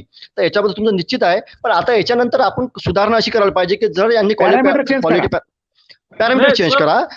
हाँ इतना मुद्दा असाच है कि मतलब अभी कविता मैम यही बोल रही है, अगर आप लोगों को दिक्कत आई है मैम, बरोबर ना, अगर आपको दिक्कत आ रही है तो बैठ के मीटिंग करके ये प्रॉब्लम रिजॉल्व कर सकते हैं, लेकिन वायदे पे ही बंदी लाई जाए फिर एक्सचेंज बंद यहाँ पे नहीं आया जाए, ये तो मतलब पता नहीं है ट्रेडर से आप घुगे सर को कितना बेनिफिट करेंगे, लेकिन फार्मर्स के लिए ये हानिकारक तो जरूर होगा. घुगे सर आपल्याला माहिती आहे, कारण मी सुद्धा मागच्या 5 वर्षापासून एनसीडेक्स असेल किंवा मग फिजिकल मार्केट या सगळ्यांचं कव्हरेज करतो. मला एवढं सुद्धा माहिती आहे की जेव्हापासून शेतकऱ्यांना वायदे कळायला लागले, म्हणजे ढेकळे सर तर तुमच्या समोर आहेत, ढेकळे सर तर प्रत्यक्ष फिजिकल डिलिव्हरी करतात, परंतु असे खूप सारे शेतकरी आहेत. सोयाबीन आणि कापूस हे आपल्या जवळपास 90% आपल्या महाराष्ट्राचे 90% उत्पादन म्हणजे 90% क्षेत्रात 2 पिकं घेतात. या शेतकऱ्यांना फायदा होतो त्याचा. म्हणजे जसं आता ढेकळे सरांचं म्हणणं आहे किंवा कविता मॅडमचं म्हणणं आहे की आपण हे प्रॉब्लेम असा आहे की आपण हे तुम्ही सॉल्व्ह करू शकता. आता याचं म्हणणं आहे की एनसीडीएक्स हा एक्सचेंज प्लॅटफॉर्म आहे, तिकडे क्वालिटी कंट्रोल करणारी जी लोक आहेत ती वेगळी संस्था आहे. आणि कसं आहे की शेवटी आपण हे नाकारू शकत नाही, जिथं माणूस आला तिथं माणसाची एक प्रवृत्ती सुद्धा येते. तर कदाचित तुमच्यासोबत हे झालंही असेल, म्हणजे हे आपण नाकारताय, मी तुमचं म्हणजे नाकारत पण नाहीये आणि म्हणजे हे पण नाही करू शकत की खरंच माझा एकट्याचा विषयच नाही जाधव साहेब, माझा एकट्याचा विषय नाही. 50% हम माल उत्पादक है, 50% उत्पादकों की मैं रो रहा हूँ, मैं मेरे पर्सनली नहीं रो रहा हूँ, मेरे 50% किसानों का प्रॉब्लेम है. आपण हा प्रॉब्लेम सॉल्व्ह करू शकतो ना सर. आम्ही ते सॉल्व्ह करा म्हणतोय ना, पॅरामीटर चेंज करा, आमच्या मानव डिफरन्स ठेवा ना. घुगे सर, तुम्ही मी जे पेपरला काल परवा वाचलं तर ते तुम्ही फक्त माझी रिक्वेस्ट आहे तुम्हाला, तुम्ही सोबत असले तर आमचे शेतकरी पण आम्ही जगल. तुम्ही ट्रेडर, तुम्ही जर घेणार नसेल आमच्याकडून माल तर आमचं कुठेतरी मरण होईल. तर हा प्लॅटफॉर्म खरंच चांगला आहे, दोघांसाठी सुटेबल आहे, फार्मर प्रोड्युसर कंपनी तुम्हाला घेणाऱ्यासाठी पण सुटेबल आहे. त्याच्यामुळे याच्यासाठी आपण नाही, याच्यासाठी 2-4 ऑप्शन आहेत की बाबा ठीक आहे, जर फिजिकल ज्याला माल लावायचा असेल तर माझ्यासारखं ते जो प्रीमियम आहे किंवा त्याचा मार्जिन मिळेल तो जास्त वाढवायला पाहिजे. तिथे जेव्हा फिजिकल माल लागेल आपण अशा पद्धतीने बोलू. पण हा जो आहे एक शासन आपल्याला एक प्रकार एनसीडी खूप सारे मदत करत आहे, आम्हाला शेतकऱ्यांना नक्कीच करताय. त्याच्यामुळे वायदा बंद हा नको आहे, म्हणजे आम्हाला काही मग माहितच पडणार नाही ना या भारतामध्ये काय चालू आहे, कुठं भाव चालू आहे, काय चालू आहे. व्यवहार होत नव्हता. नाही मला सांगा, याच्या अगोदर वादा बाजार नव्हता तर काय धंदेच बंद होते का? सर तसं नाही म्हणता मी. सांगतो ना काय होते सर. नाही एक मिनिट तसं नाही सांगत. वायदा बाजार मला माहिती, मी समजत नाही. म्हणजे माझी एफपीओ 2016 आम्ही त्याच्या अगोदर त्याचं मत नाही. आम्ही कधीपासून काम करताना आम्हाला काय दुसरीकडे अडचणी आल्या ते सांगत मी तुम्हाला एक्सप्लेन करून. मला कंपनीमध्ये आणि मार्केटमध्ये काय फरक पडला बंद होईल असं नाही. घुगे सर तुम्ही नंतर म्हणजे तुमच्याकडे पण येतो, फक्त ढेकळे सरांचं जे काय म्हणा, ढेकळे सरांचं, ज्ञानेश्वर सरांचं आपण ते थोडक्यात ऐकून घेऊ की त्यांचं स्वतःचं काय मत आहे असं. ज्ञानेश्वर सर तुम्ही तुमचा मुद्दा कंप्लीट करा.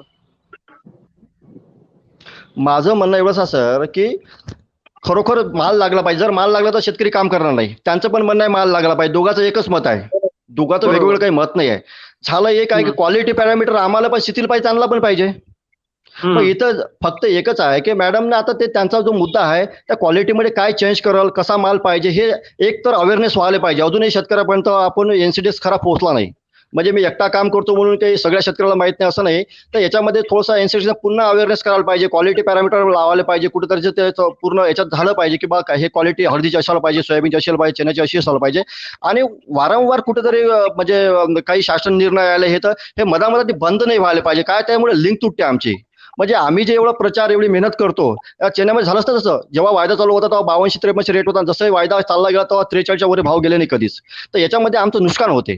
तर हा वायदा म्हणजे असा कधी बंद चालू नाही व्हायला पाहिजे. सगळंच कमोडिटी टाका तुम्ही. माझी तर पूर्ण इच्छा आहे की सगळे जे आपल्याकडे होते ते सगळंच टाका. पण एखादं कोणी काही येईल आणि कुठून तरी प्रेशर आलं आणि ते वायदा बंद झाला तर तसं नाही व्हायला पाहिजे असं माझं मत आहे. याच्यामुळे निश्चितच फायदा होणार आहे. आणि ऑप्शन जे आहे, ऑप्शनमध्ये बी आता टर्मरिक मध्ये ऑप्शन आला आहे, तर याचे जे ऑप्शनचे जे रेट आहे ते खूप जास्त आहे, किंवा याच्याने आम्हाला शासनानं आम्हाला शेतकऱ्यांना थोडीशी किंवा प्रोड्युसर कंपन्या थोडी याच्याने सबसिडी द्यायला पाहिजे. कारण एक जर फ्युचर मार्केटमध्ये आम्ही विकतोय 200-300 रुपयाचा जो ऑप्शनचा प्राइस आहे, त्याच्यामध्ये थोडीशी शिथिलता यायला पाहिजे. आणि एकदमच भरमसाठ जर मला 76-75चा रेट आहे आणि तुम्ही त्याला 300 रुपये ऑप्शन घेता, तर तो 7200च माझ्या घरात पडत आहे. तर इथं थोडी कुठेतरी त्याची पण हे झाली पाहिजे असं मला वाटतं. ऑप्शनमध्ये ऑप्शन प्रीमियम जे आहे ते थोडं कमी असायला पाहिजे.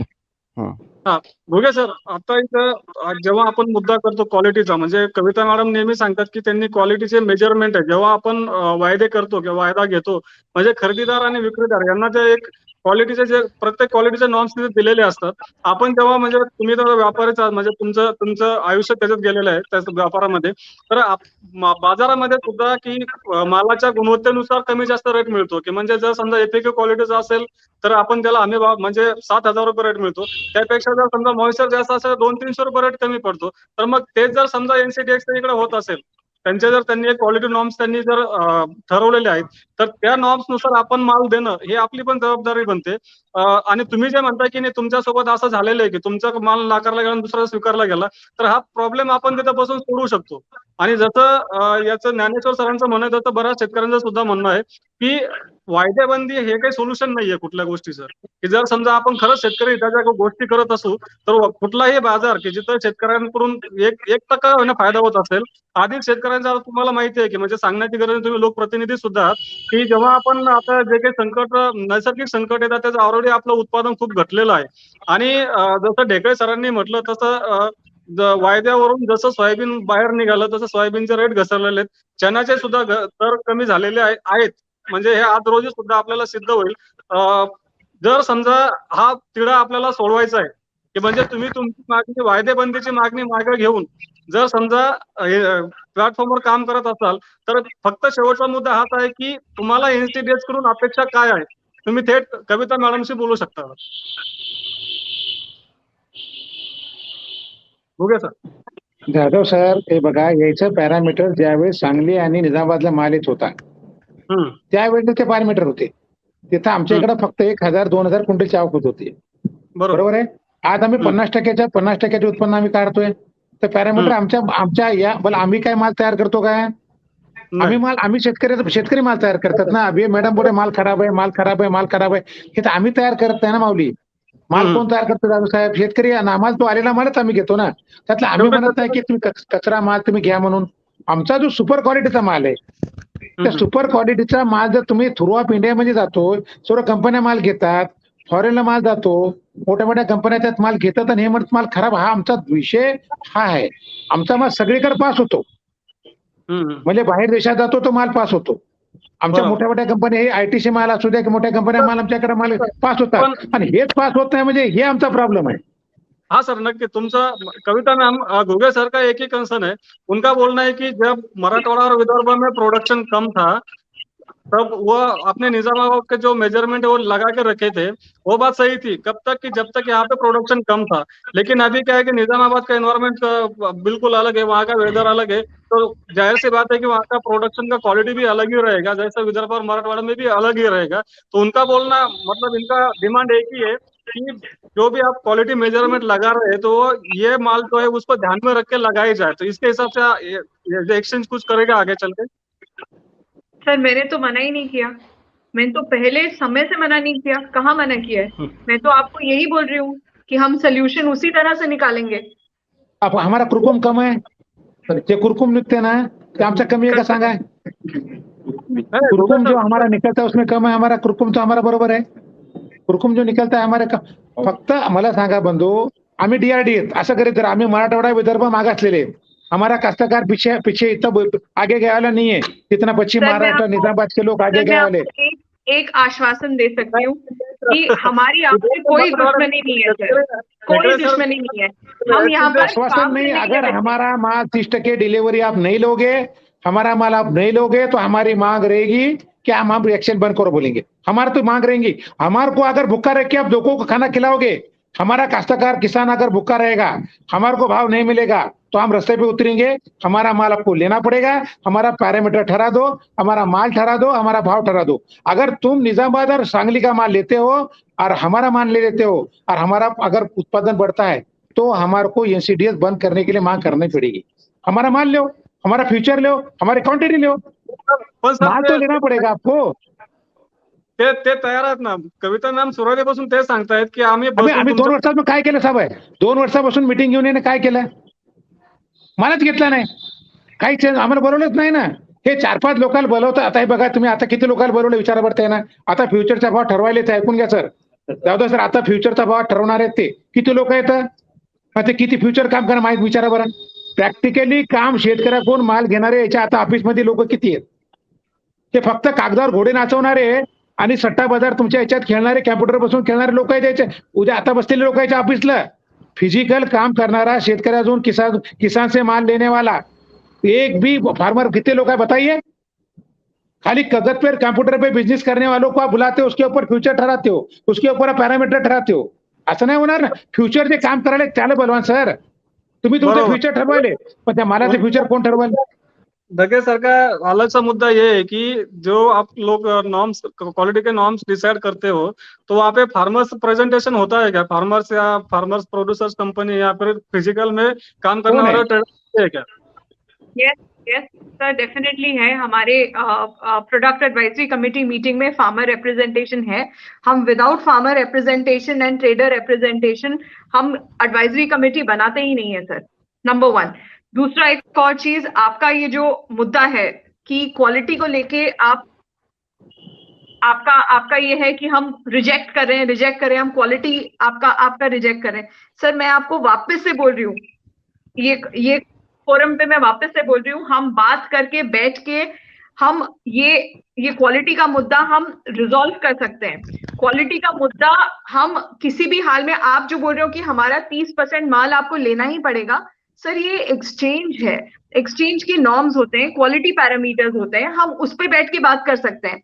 पर यहाँ पर अगर क्वालिटी मैच नहीं करेगी या कुछ if there is a discrepancy, तो मैं यहाँ पर उस चीज को कॉम्प्रोमाइज नहीं कर सकती हूँ सर. क्योंकि मेरे यहाँ पर जितना ट्रांसपेरेंसी मार्केट को मिलता है ना सर, आपको अगर वायदा बाजार है तो आपको ये पता लगता है कि वायदा कितना ट्रेड हो रहा है मार्केट में, कितना. अगर अब आपके पास लाखों लोग हैं, बराबर, आपके साथ लाखों ट्रेडर्स हैं, करेक्ट. यही लाखों ट्रेडर्स अभी फिलहाल मार्केट के ऊपर डिपेंडेंट है. प्राइस किस डायरेक्शन में भी जाए, आप मार्केट के ऊपर डिपेंडेंट है या बायर के ऊपर डिपेंडेंट है कि फॉरवर्ड कॉन्ट्रैक्ट किया हुआ है, सामने आपने माल बेचा हुआ है, करेक्ट. अगर कल को वो बायर प्राइस आपके फेवर के अगेंस्ट चला जाए, कल को वो बायर बोले कि मैं आपसे नहीं खरीदूंगा क्योंकि प्राइस अब ये हो गया है, करेक्ट, तो उस टाइम पे आपके पास किस तरह का इंश्योरेंस है सर? हम सिर्फ वही प्रोवाइड कर रहे हैं.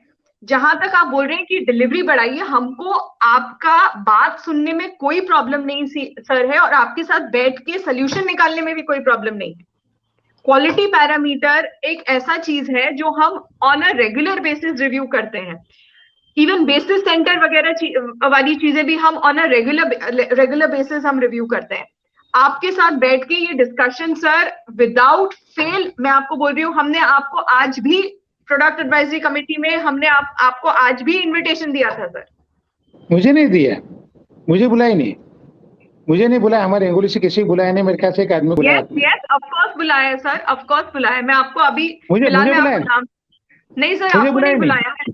नहीं, आपके बसमत से ही हमने 2-3 लोगों को डेफिनेटली बुलाया अरे है. वही बिजनेस करते हैं आपसे, वही उसका माल लेते हो, जिसको सर, बुलाते हो उसका ही माल लेते हो ना आप, सर उसको बुलाते हो. यही सर, तो मैं प्रॉब्लेम, बसमत की हमारा बात- प्रॉब्लेम वही आहे दादो साहेब. आमचा सर, मैं प्रॉब्लेम बस- काय माहितीये का, याचा त्याचा माल लागतो. Just ask. ऐकायला काय, म्हणून तुम्ही पॅरामीटर चेंज करा आणि तुमचा माल, तुमचे चांगलेवाले पॅरामीटर तर माल चांगलेवाले घेतील, आमचा पॅरामीटर वाले माल आम्ही उचलू ना. हम लेंगे ना हमारा माल. पैरामीटर चेंज करेंगे तो हम भी हमारे लेवल है, हम भी बायर है ना, सर हम आपसे भी लेंगे ना. सर एक minute, correct, I completely agree sir. मैं आपको ये बोल रही हूँ कि क्वालिटी इज एन इशू, और क्वालिटी पैरामीटर्स में हमको अगर डिस्कशन करना है, हम बैठने के लिए और चेंज करने के लिए और आपके साथ बातचीत करने के लिए तैयार है. हमने कभी मना नहीं किया सर. कब बुलाया मैं हमको? आपको जी 2 साल में हमने अपनी मिर्ची मीटिंग हुई आपकी 2 साल पहले, उसके बाद मीटिंग ही नहीं हुई ना. 2 साल पहले मीटिंग हुई थी नांदेड़ में. जी हमने चेंज करो बोले थे आपको, उसके बाद में कोई चेंज भी नहीं आया, ना रिपोर्ट भी आई ना कुछ, उसके बाद हमारा माल लगा है कुछ डिलीवरी लिए, ऐसा हम बता रहे हैं ना। 2 साल पहले मेरे आपकी सीडीएस की मीटिंग हुई थी ना नांदेड़ में, yes yes sir, I am aware. तो उसके बाद में आपने क्या मीटिंग लिए, क्या पैरामीटर बदले, क्या चेंज करे, हमारा माल कितना लिए, ऐसा बता रहा हूँ ना, अब लिए नहीं। सर 2 साल पहले जो भी आपसे डिस्कशन हुआ था, मेरा प्रोडक्ट मैनेजर अभी यहाँ नहीं है, बट मैं आपको सिर्फ ये चीज बोल सकती हूँ कि हम अभी भी आपसे बात करने के लिए रेडी है, अभी भी हम चेंजेस करने के लिए रेडी हैं, अगर वो उस पैरामीटर्स एंड हमारे ओवरऑल बाकी सेगमेंट्स एंड सबके साथ मैच करें। हम आपको पूरा benefit of doubt and benefit of concern देने के लिए कंप्लीटली रेडी है। हमने तो आप बिफोर हमने ये कॉन्वर्सेशन स्टार्ट किया, मैंने आपको सबसे पहले यही सजेशन दिया, बैठ के बात करने से हम लोग ये डेफिनेटली क्लोज कर सकते हैं। हम बैठने को तैयार नहीं है, आप बैठने को तैयार हो, हमारा माल देखो 2 साल में हमारा पोता ही नाही, 1 क्विंटल माल घेतला ना तर आम्हाला बोलावं लागेल ना दादू साहेब, आमचा मालच घेतला नाही तर आम्हाला बोलावं तर लागेल की नाही, हे नाही का तर आम्ही सीबीकडे जाऊ, सीबीकडे नाही तर गव्हर्नमेंटकडे जाऊ, आम्ही रस्त्यावर उतरू, आम्हाला जावं लागेल ना। आम्हाला जर न्याय भेटत नसेल, आमच्या फार्मरला न्याय भेटत नसेल, आमच्या शेतकऱ्याला न्याय भेटत नसेल, आम्हाला काय करावं लागेल, अगोदर याच्याकडे चर्चा करावं लागेल, हे ऐकून घेणार सीबीकडे जाऊ, सीबी न्याय ऐकून घेतात, गव्हर्नमेंटकडे जाऊ, गव्हर्नमेंट न्याय ऐकून घेतात, रस्त्यावर उतरू। त्यांना मी एका मिनिटात सांगू का, आता एका मिनिटात बोलू का सर, एकच बोला मिनिट सर, तुम्ही सेबीकडे गेला, यांनी दुकान बंद केलं की आपला विषय संपला, काय तुम्ही कुठं मी कुठं नाही ठीक आहे, तुमचं म्हणणं मी मानलं, पण समजा नाही तुम्ही जे बोलताय की बा वायदा संपला, बंद करून टाकला, यांनी दुकान बंद केलं की संपला म्हणलं विषय आपला, असं मी म्हणलं, तुम्हाला तुमचा संपला असेल, आमचा तर 50 वर्षांचा धंदा करतो, तुम्ही किती वर्षांचा धंदा करता, तुम्ही नवीन आले, तुम्ही 50 वर्षाचा आधी धंदा करतोय का, फ्युचर नव्हतं तर धंदा नव्हता काय, अरे असं काय बोलायला, 50 वर्षा अगोदर आज मी घेत होतो, आता मी आज घेतो ना, असं म्हणजे एनसीडीएस आहे म्हणून व्यापार आहे असं तुमचं मत असेल, त्या मताची मी सहमत अजिबात नाही। एनसीडीएस आहे म्हणून मार्केटमध्ये माल विकतो, हे तुमच्या डोक्यात जर असेल, व्यापारी आहे म्हणून माल विकतो, एक लक्षात ठेवा, तुम्ही आम्ही खरीदार आहे, आम्हाला टेस्ट साखळी कमी करायची, व्यापारी जे आम्हाला एनसीडीएस माल डायरेक्ट घेतो का, नाही म्हटलं का एनसीडीएस माल डायरेक्ट घेतो का, आपण आम्ही तुम्ही देतो ना, डायरेक्ट शेतकरी एका पोते देत नाही मला, शेतकऱ्याचा याचा कन्सर्टच नाही, शेतकऱ्याचा कन्सर्ट तर आपल्या लोकांशी आहे ना, तुमच्या आमच्याशी आहे ना। नाही सर, मला फक्त एक मुद्दा इथे मांडायचा आहे की तुम्ही डोक्यातून हे काढून टाका की व्यापारी किंवा मग शेतकऱ्याचा शत्रू आहे, हे आता जी काही समज आहे तो शेतकऱ्यांनी डोक्यातून काढून टाकलेला आहे कधीच, कारण शेतकरी, व्यापारी, कंपन्या हे सगळे एकाच व्हॅल्यू चेनचे घटक आहेत, सगळे एकमेकांवरती डिपेंड आहेत आणि ते चालेल असं। एनसीडीएक्स हा एक वेगळा प्लॅटफॉर्म आहे की जो शेतकऱ्यांना प्रत्यक्ष सुद्धा तिथं व्यापार करू शकतात आणि तो व्यापारी असेल किंवा दुसरं सगळे घटक तिथे येऊन व्यापार करू शकतात। तर आपण एनसीडीएक्स सुद्धा तिथलं अस्तित्व नाकारू शकत नाही, कारण जेव्हा जग वेगळ्या बाजारपेठेकडे जात आहे तर आपण सुद्धा आपले शेतकरी असेल किंवा व्यापारी असेल, म्हणजे व्यापाऱ्यांनी सुद्धा याच्यातलं जास्तीत जास्त जर का आपलं प्राइस मॅनेजमेंट केलं की समजा हळदीमध्ये हा मुद्दा आहे, तुम्ही जसं बोलता तुमचा मुद्दा आहे, त्याच्यामध्ये काम करायला पाहिजे एनसीडीएक्सनी, परंतु ओव्हरऑल जर आपण शेतीमालाचा विचार केला तर याचा क्वांटम वाढायला पाहिजे आणि व्हॅल्यूम वाढायला पाहिजे एनसीडीएक्स वर, याचा फायदा जे शेतकरी प्रत्यक्ष करतील त्यांनाही आहे आणि जसे तुमच्यासारखे जे व्यापारी आहेत की जुने म्हणजे 50 वर्षापासून शेतकऱ्यांसोबत काम करतात तर त्यांच्यासाठी सुद्धा फायदेशीर आहे। परंतु इथं शेवटचा मुद्दा हाच आहे की खरंच असं आपण ज्या गोष्टी बसून, जसं कविता मॅडमने सांगितलं की आपण एखाद्या बैठकीमध्ये बसून हा मुद्दा सॉल्व्ह करू शकतो आणि हा प्रश्न सुटणार नाही असं नाहीये, तर फक्त एक्सचेंज किंवा वायदेच बंद करा ही मागणी फक्त थोडीशी कुठेतरी खटकणारी आहे, ती म्हणजे शेतकऱ्यांनी आहे आणि जे कोणी लोक त्याच्यावर ट्रेड करतात त्यांच्यासाठी आहे। तर मला तर वाटतं आम्हाला फायदा भेटत असेल असं आम्ही काय केलं पाहिजे, आमचा विषय समजून घ्या, आम्हाला त्याचा आम्ही भूमिका काय घेतली, ही बंदची भूमिका आम्ही काय घेतली ऐकून घ्या ना, आम्ही भूमिका यासाठी घेतली साहेब की आम्हाला न्याय भेटत नसेल, आमची कोणी सुनवाई करून घेत नसेल, आम्हाला मुस्कटबाजी होत असेल तर म्हणून आम्ही ही भूमिका घेतली, आमच्या काही व्यक्तिशा कुणाला राग नाही ना, बरोबर आहे की नाही, आम्हाला न्याय भेटला पाहिजे ना, आमची एवढीच भूमिका आहे। बरोबर कविता मैम, अभी मतलब भोगे सर का पूरा पॉइंट्स आपके समझ में पहले आ चुका था कि उनकी डिमांड्स क्या है। आपने पहले ही बोला था कि हम लोग बैठ के बात करेंगे, प्रॉब्लम सॉल्व हो सकता है कि मतलब उनको जो डिमांड उन्होंने जो किया है कि फ्यूचर बैन किया जाए, उसका उन्होंने यही बोला कि नहीं हमारा माल नहीं लिया जा रहा है और उसके लिए उनको क्वालिटी में जो मेजर्स है उसमें थोड़ा सा ये चाहिए, ढील चाहिए। तो आपने बोला कि हम लोग बैठ के बात कर सकते हैं, तो मुझे अ, इस प्लेटफॉर्म पे अगर उनको आप बोलेंगे कि नहीं फिजिकली भूगे सर के साथ आपकी कोई मीटिंग हो जाए, आपके कोई रिप्रेजेंटेटिव उनके साथ बात करे, क्योंकि वो जो बोल रहे हैं वो भी मुद्दा मतलब सही है। ज्ञानेश्वर सर ने भी अभी बोला कि जब तक फिजिकल डिलीवरी का प्रॉब्लम सॉल्व नहीं होगा तो फार्मर्स का पार्टिसिपेशन भी नहीं बढ़ेगा, क्योंकि ये सिर्फ भूगे सर है उनके एसोसिएशन का मुद्दा है क्वालिटी का। अगर वो बोल रहे हैं तो अगर वो सीरियस इशू है फार्मर्स के लिए भी जैसे ढेकड़े सर ने बोला है, बहुत सारे फार्मर्स यही बोलते हैं कि जो क्वालिटी मेजरमेंट है एनसीडीएक्स के, मतलब वो हल्दी में ही नहीं है, मतलब वो सोयाबीन में अपने चना में है, तो फार्मर्स को मतलब इजीली समझ में नहीं आते वो सारे। तो इसके आपको ये हल्दी का एक मुद्दा आज हम लोग डिस्कस कर रहे हैं। तो इसके साथ साथ दूसरी जो कमोडिटीज है जो एनसीडीएक्स पे ट्रेड हो रही है, आज तो बहुत सारे बंद हो चुकी है, मतलब 9-10 कमोडिटी है। तो हम लोग तो हर बार गवर्नमेंट की तरफ यही डिमांड करते हैं कि भाई वायदा जो है वो सब कमोडिटी में आना चाहिए, कि जो बैन किया है वो तो शुरू होना ही चाहिए, लेकिन उसके साथ साथ जो कमोडिटीज एग्री कमोडिटीज इंडिया में नहीं है वो भी एक्सचेंज पे लाए जाए, और उसको फार्मर्स हो या ट्रेडर्स हो या जो भी पार्टिसिपेंट है मार्केट के उन सबको वहाँ पे ट्रेड करने का मौका मिले। तो आप भुगे सर को यहाँ पे कुछ अश्योरेंस देना चाहती है कि मीटिंग त्यामुळे एकाचं उत्तर द्या सर. जाधव साहेब मॅडमने एका गोष्टीचं उत्तर द्यावं.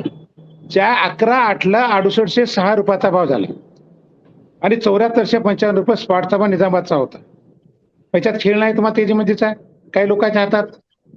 मैडम ने उत्तर उसका मैं उत्तर दीजिए.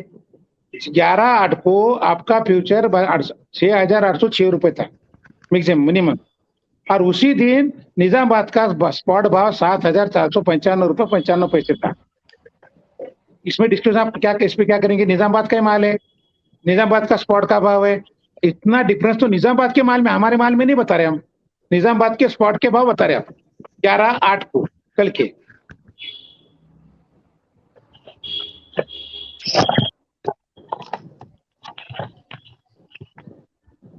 सर मैंने सुन लिया आपका बात कि ये प्राइस डिफरेंस जो है वो, देखिए सर फ्यूचर जो है वो कंप्लीटली स्पॉट के साथ स्पॉट को फॉलो करता है, करेक्ट. अगर कोई डिस्क्रिपेंसी स्पॉट में आती है या फ्यूचर प्लेटफॉर्म पे आती है, स्पॉट एंड फ्यूचर एक प्राइस पे सर कभी नहीं हो सकते. और ये जो फर्क है ये आप भी जानते हैं सर, इस टाइम का आपका सप्लाई ज्यादा है. अरे अभी तो सीजन कम हुआ है ना मैडम. कल 11/8 को तो सीजन खत्म होते आया है. मार्केट में जो आवक थी आने वाला था वो कम हो गया है सर. एक ही दिन में भाव बदल जाएगा सर. 6% गिरा है, 6% गिरा है आपका मार्केट उस दिन. Sir I can understand, I completely understand कि 6% गिरा है, पर ऑब्वियसली सर बिकॉज आपका स्पॉट मतलब आज का भाव हुआ और अभी का वायदा अभी का रिक्वायरमेंट हुआ, फ्यूचर तो थोड़ा डिफरेंट चलेगा ना सर. इट विल वो बाकी. इसमें निजामाबाद का तो एक भाव होना चाहिए ना. आप निजामाबाद से डिलीवरी लेते हो, निजामाबाद का माल पास होता हो, निजामाबाद के भाव बता रहा हूँ, मैं हिंगोली के भाव बता रहा नहीं हूँ. उसी स्पॉट के भाव आपके निजामाबाद के बता रहा हूँ, मैं हिंगोली के मतलब मराठवाड़ा विदर्भ का भाव बता रहा नहीं हूँ. आप सुन लीजिए, इस पे आपके ऑफिस में भी क्या चल रहा है मुझे बता, आप देख लीजिएगा. मुझे लगता है कुछ यहाँ सेटिंग तो नहीं है आपकी भी इसमें तरफ एनसीडीएस के भी, मुझे लगता है आप देख लीजिएगा. नहीं किस चीज का सेटिंग सर? आलू सर 11/8 को 6% मार्केट गिरा. आपके बाजार में वादे में 6,806 का भाव था, और उसी दिन निजामाबाद का भाव स्पॉट का भाव 7,495 रुपये 95 पैसे था. ये डिफरेंस इतना निजामाबाद में नहीं हो सकता ना. ठीक है हमारा माल खराब है, हम ले ही नहीं रहे, उठा ही नहीं रहे हो, हमारा माल खराब है. निजामाबाद के माल में स्पॉट में आपके इसमें कैसा फर्क हो सकता है?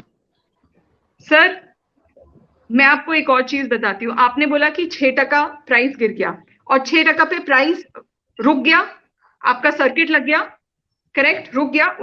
उसके बाद कुछ नहीं हुआ स्पॉट में, तो आपका भाव का गिरावट का कोई अंत ही नहीं है सर.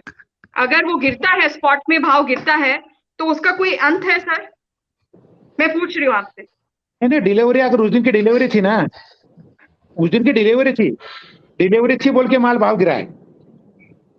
नहीं, मैं सर आपसे आपसे एक सिंपल क्वेश्चन पूछ रही हूँ वापस से कि वायदा बाजार में भाव जब गिरता है या बढ़ता है, एक दिन में वो मैक्सिमम 6% ही बढ़ सकता है या गिर सकता है। हाजिर बाजार में ये भाव का फर्क किसी भी डायरेक्शन में कितना भी हो सकता है। मॅम जाधव साहेब, स्पॉट मध्ये फक्त 20 रुपये बाजार पडला आणि फ्युचर मध्ये 400 रुपये बाजार तुटला. तो उसका जो फ्यूचर का जो कॉन्ट्रैक्ट है तो पहले ही हो चुका रहेगा. म्हणजे तुम्हाला स्पॉटच्या बाजारामध्ये 20 रुपयाची मंदी आली आणि तुमच्या 80 डेच्या बाजारामध्ये 400 रुपयाची मंदी आली. नाही, निजामाबादचा भाव असा होतो. निजामाबादच्या स्पॉटवर भावभर सुद्धा तेजीमध्ये होती जाधव साहेब. नुसत्या 80 डेजच्या बाजारावर तेजीमध्ये होत नाहीये. ऐकून घ्या. ओनली फॉर 80 DS वर बाजार चालतो असं होत नाही. निजामाबाद एक मोठं मार्केट आहे, सांगली एक मोठं मार्केट आहे. तिथं स्पॉटचे जे भाव असतात ना, त्या भावावर सुद्धा तेजीमध्ये होती. मान्य तुम्हाला? हे मान्य आहे की नाही त्यांना? मग तुम्ही सांगा, एकीकडे 7495 म्हणजे 7500चा भाव आहे आणि इकडे 6806 आहे. त्याची डिलिव्हरी होती यांची. बरोबर आहे ना? म्हणजे इतकं तिथं म्हणजे कसं तुम्हाला डिलिव्हरी मध्ये डिफरन्स पडला म्हणजे समजून घ्या. त्यांना आम्हाला समजून सांगण्यापेक्षा त्यानं समजून घ्यावं. सर जाधव सर, एक मिनिट मी सांगू सर त्यावेळेचं. एकच मिनिट सांगतो, एका मिनिटात. सर जे बोलत आहे त्याच्याबद्दल मी सांगतो. कारण सर काय झालं होतं, त्यावेळेस माझ्या पण इकडे एक ट्रेड झाला होता. म्हणजे आम्हाला त्यावेळेस सर त्या दिवशी 78चा रेट होता आणि त्या दिवशी आम्ही सेल केला होता. त्याचा फायदा आम्हाला त्या ज्या दिवशी डिलिव्हरी ज्याचा दिवस आला ना, म्हणजे 11 तारीख होती, म्हणजे त्या दुसऱ्या दिवसपासून डिलिव्हरी चालू होती कॉन्ट्रॅक्ट हे. तर तेव्हा काय झालं की ज्यांनी फ्युचरमध्ये विकलो त्यांना फायदा झाला आणि जेव्हा डिलिव्हरी त्याचा जेव्हा आला तो वेळ, तेव्हा त्याच दिवशी जो विकल त्यांना नक्कीच त्याचा घाटा झाला. मग आता ते फ्युचर याचा अर्थ काय झाला? याचा अर्थ काय झाला? सेटिंग नाही. नाही मी सांगतो ना त्याच्याकडे ऍक्शन लक्ष देणं जरुरी आहे ना. माझं समजून घ्या घुगे सर, माझं एक मिनिट समजून घ्या. आम्ही शेतकरी काय म्हणताय, आमचं म्हणणंच ते आहे. आता जो मॅडम ने एवढं मोठं सांगितलंय, मैं अभी हिंदी बोलता हूँ मैडम. अभी जो आपने समझाया है, ये जो प्लेटफॉर्म है ये फ्यूचर के लिए है, ऐसा है आपका कहना है? तो उस दिन जब हमने फ्यूचर में बेचा था, जिसने फ्यूचर में बेचा होगा उसको तो फायदा हो गया ना, और जो स्पॉट वाला है उसको शायद हो सकता है नुकसान, क्योंकि इसने जो लगाया था माल, जिसने लगाया जो किसान ने, उसको फ्यूचर देख के उसने अपना भाव जो है हैश करके रखा था. तो उसको कोई भाव गिरे या बढ़े उसको कोई मतलब नहीं था. तो ये मेरे इतना दिमाग में आ गया. तो मुझे यही अपनी एनसीडीएस पे हम यही चाहते हैं कि जब हम भाव देखते हैं तो हमको लगता है कि मेरा जो सोयाबीन या हल्दी इसको इतना लागत हो गया, तो मेरे को ये 7000 8000 जो भाव है ये मेरे को अच्छा लगता है, तो मैं फ्यूचर में बेच के मोकला हो जाता हूँ. मेरे पास आधा 100% है तो 50%, ऐसा करके ये प्लेटफॉर्म को मैं जानता हूँ. इस तरह से मैं समझा हूँ. बाकी मुझे ये पता नहीं कि वो टाइम पर जब समझो आपको नहीं देना है डिलीवरी उस दिन, तो आप और महीना रुक सकते हैं. जिसके पास फिजिकल माल है उसकी बात कर रहा हूं मैं. लेकिन जिसने भी हैच किया होगा तो वो तो जो भी बेचने वाला है वो गया, जिसने लिया होगा तो उसका तो फिर वो काम हो गया, और जिसने बेचा वो तो खुश हो गया. तो अभी हमने भी बेचा था एक लॉट. सर घुगे सर, मी स्वतः एक लॉट विकला होता. आता मला तर काही माहित नाही ते जाधव साहेब, त्या दिवसात त्या फ्युचर मध्ये करोडो रुपयाचं लोकांचं नुकसान झालं. करोडो रुपयाचं. नाही पण सर, आपण जो आपण वायद्यांना जो नियम लावतो याचा, तर आपण शेतीमाल जेव्हा शेतकऱ्यांच्या हातामध्ये बाजार येतो, म्हणजे आपण जर विचार करायचा म्हटला तर मी थोडं म्हणजे ब्रॉड याने बोलतो की जेव्हा समजा शेतकऱ्यांचं सोयाबीनचं, आता ज्ञानेश्वर सरांनी उदाहरण दिलं, मी त्याच्यावर बोलतो की जर सोयाबीन शेतकऱ्यांच्या हातामध्ये ऑक्टोबर, जर तुम्ही आता तुमचा अनुभव खूप मोठा आहे, तुम्ही जर मागच्या 10 वर्षाचा जर आपण डेटा पाहिला, मार्केटचा अभ्यास पण करायची गरज नुसतं मार्केटची आकडेवारी जरी पाहिली तर आपल्या अशा लक्षात येतं की शेतकऱ्यांचा जो माल विक्रीचा कालावधी आहे ऑक्टोबर ते डिसेंबर या 3 महिन्यांमध्ये सोयाबीन प्रत्येक वर्षी मंदीत असतं आणि डिसेंबर नंतर सोयाबीनचे रेट वाढलेले असतात. ते फक्त मागच्या वर्षी शेतकऱ्यांना वायद्यांचं एक कळालं की आपण वायद्यांमध्ये रेट पाहू शकतो आणि आपण आपलं सोयाबीन एनसीडीएक्स वर नाही पण स्वतःकडे हेज करून ठेवू शकतो, कारण शेतकरी स्वतः ते रेट पाहून स्वतः स्टॉकिट झाला होता. हे सगळ्यांना मान्य आहे. तर हा नियम वायद्यांनाच नाही तर आपल्या फिजिकल मार्केटला सुद्धा सर लागू पडतो ना. आम्ही तो वायदा बघा, आमचं म्हणणं फक्त एकच आहे साहेब की त्या दिवशी 6,600 बाजार तुटला, किती शेतकऱ्यांना माल विकला, त्या किती मंदीमध्ये माल विकायला लागला शेतकऱ्यांना फिजिकल मध्ये खूप सर नुकसान झालं शेतकऱ्याचं. ज्यानं सर माल तिसऱ्या वर्षी विकला पुन्हा असेल तो भाव तर वाढून सर टाकले. जेव्हा ज्यानं फ्युचरमध्ये विकला असेल त्याला निश्चितच त्यांचा आणखी कमी व्हायला पाहिजे अशी त्याची इच्छा असेल, ज्यानं विकला असेल ना फिजिकलमध्ये. कारण जेव्हा जसा माल घसरल, कारण आपण शेतकरी आहे सर, मी कधीच बाहेर राहू शकत नाही, मी कधी शेलर राहू शकतो. आणि जेव्हा भाव कमी होईल, जेव्हा मी विकला असेल तर बरं, जेव्हा माझ्याकडे विकला नसेल तर मग मी तोट्यात आहे. पण मी जर फ्युचर विकून बसलो असेल तर त्या शेतकऱ्याला निश्चितच फायदा होईल, मला असं वाटते. बरोबर आहे. आणि जर हा. समजा तुटले असतील तर शेतकरी माल विकणारच नाही ना. आणि सर म्हणजे तुटलं. तुम्ही जर व्यापार असेल आणि मार्केटमध्ये जर भाव तुटत असेल त्याच्यामध्ये, तर शेतकऱ्यांनी जर वायद्यात तो माल विकणार नाही आणि व्यापारी सुद्धा माल विकत घेणार नाही जर भाव वाढलेले असतील तर. दोघांच्या फायद्यांसाठी आहे ना हे.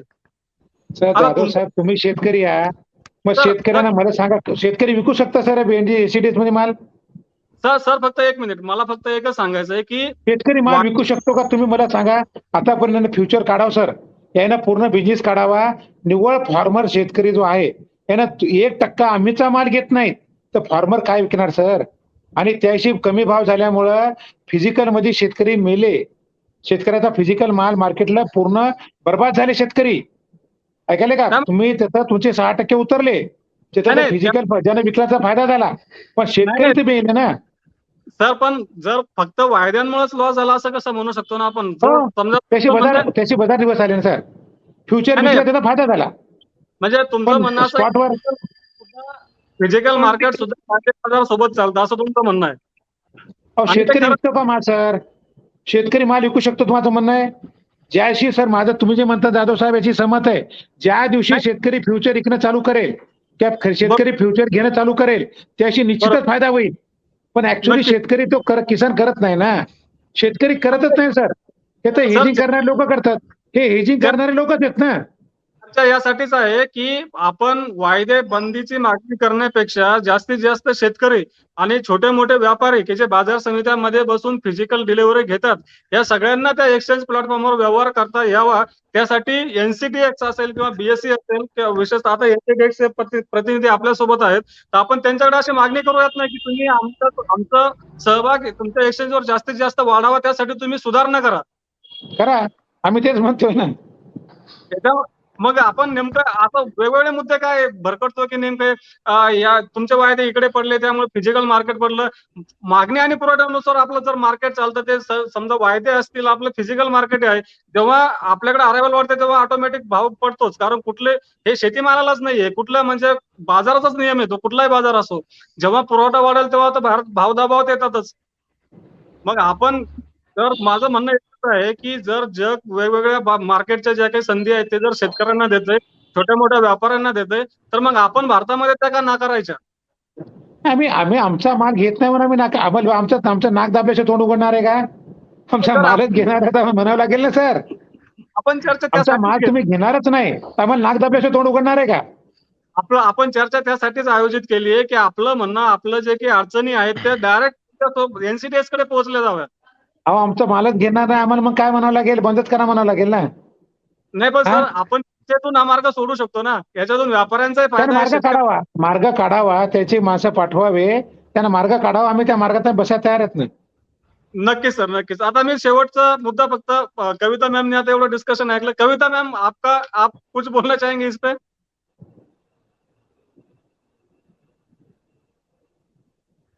आवाज नहीं था मैडम का. हेलो.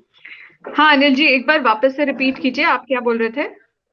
हाँ मैम, हम लोग यही बात कर रहे थे कि अगर एक्सचेंज के यहाँ पे ट्रेड करने के लिए अगर फार्मर या फिर छोटे ट्रेडर जो है, जो घुगे सर जिनको मतलब रिप्रेजेंट करते हैं, कि उनके एसोसिएशन के जो ट्रेडर है कि वो अलग अलग बाजार समिति में डिस्ट्रिक्ट लेवल पे नहीं, वो तालुका लेवल पे भी काम करते हैं, छोटे मोटे ट्रेडर्स है। उसके साथ में हमारे फार्मर्स भी है कि जो मतलब शेतकरी उत्पादक कंपनी भी है और पर्सनल फार्मर भी है।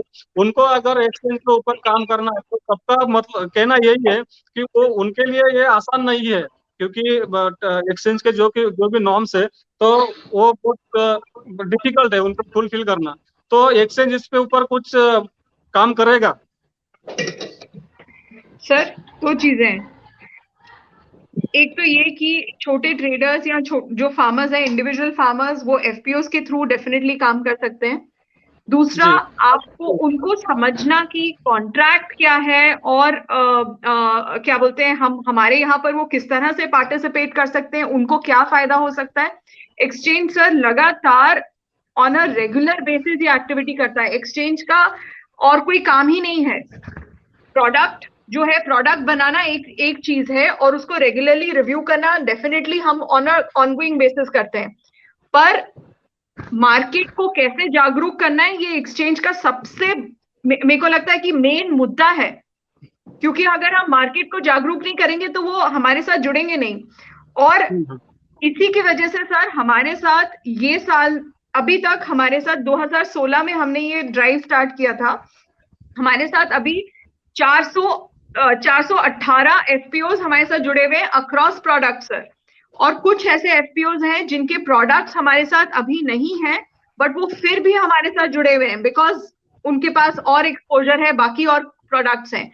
एंड उनको अब ये कॉन्फिडेंस है कि हम लोग उनको जो प्राइस रिस्क मैनेजमेंट है उसमें हम हेल्प करते हैं। सो ये एक ऐसी चीज है जो मतलब हम ऑन अ रेगुलर बेसिस करते हैं। आप और अपार्ट फ्रॉम दैट सर, हम लोकेशन पे जाके हम वहां पर भी हमने बहुत सारे इवेंट्स किए हैं।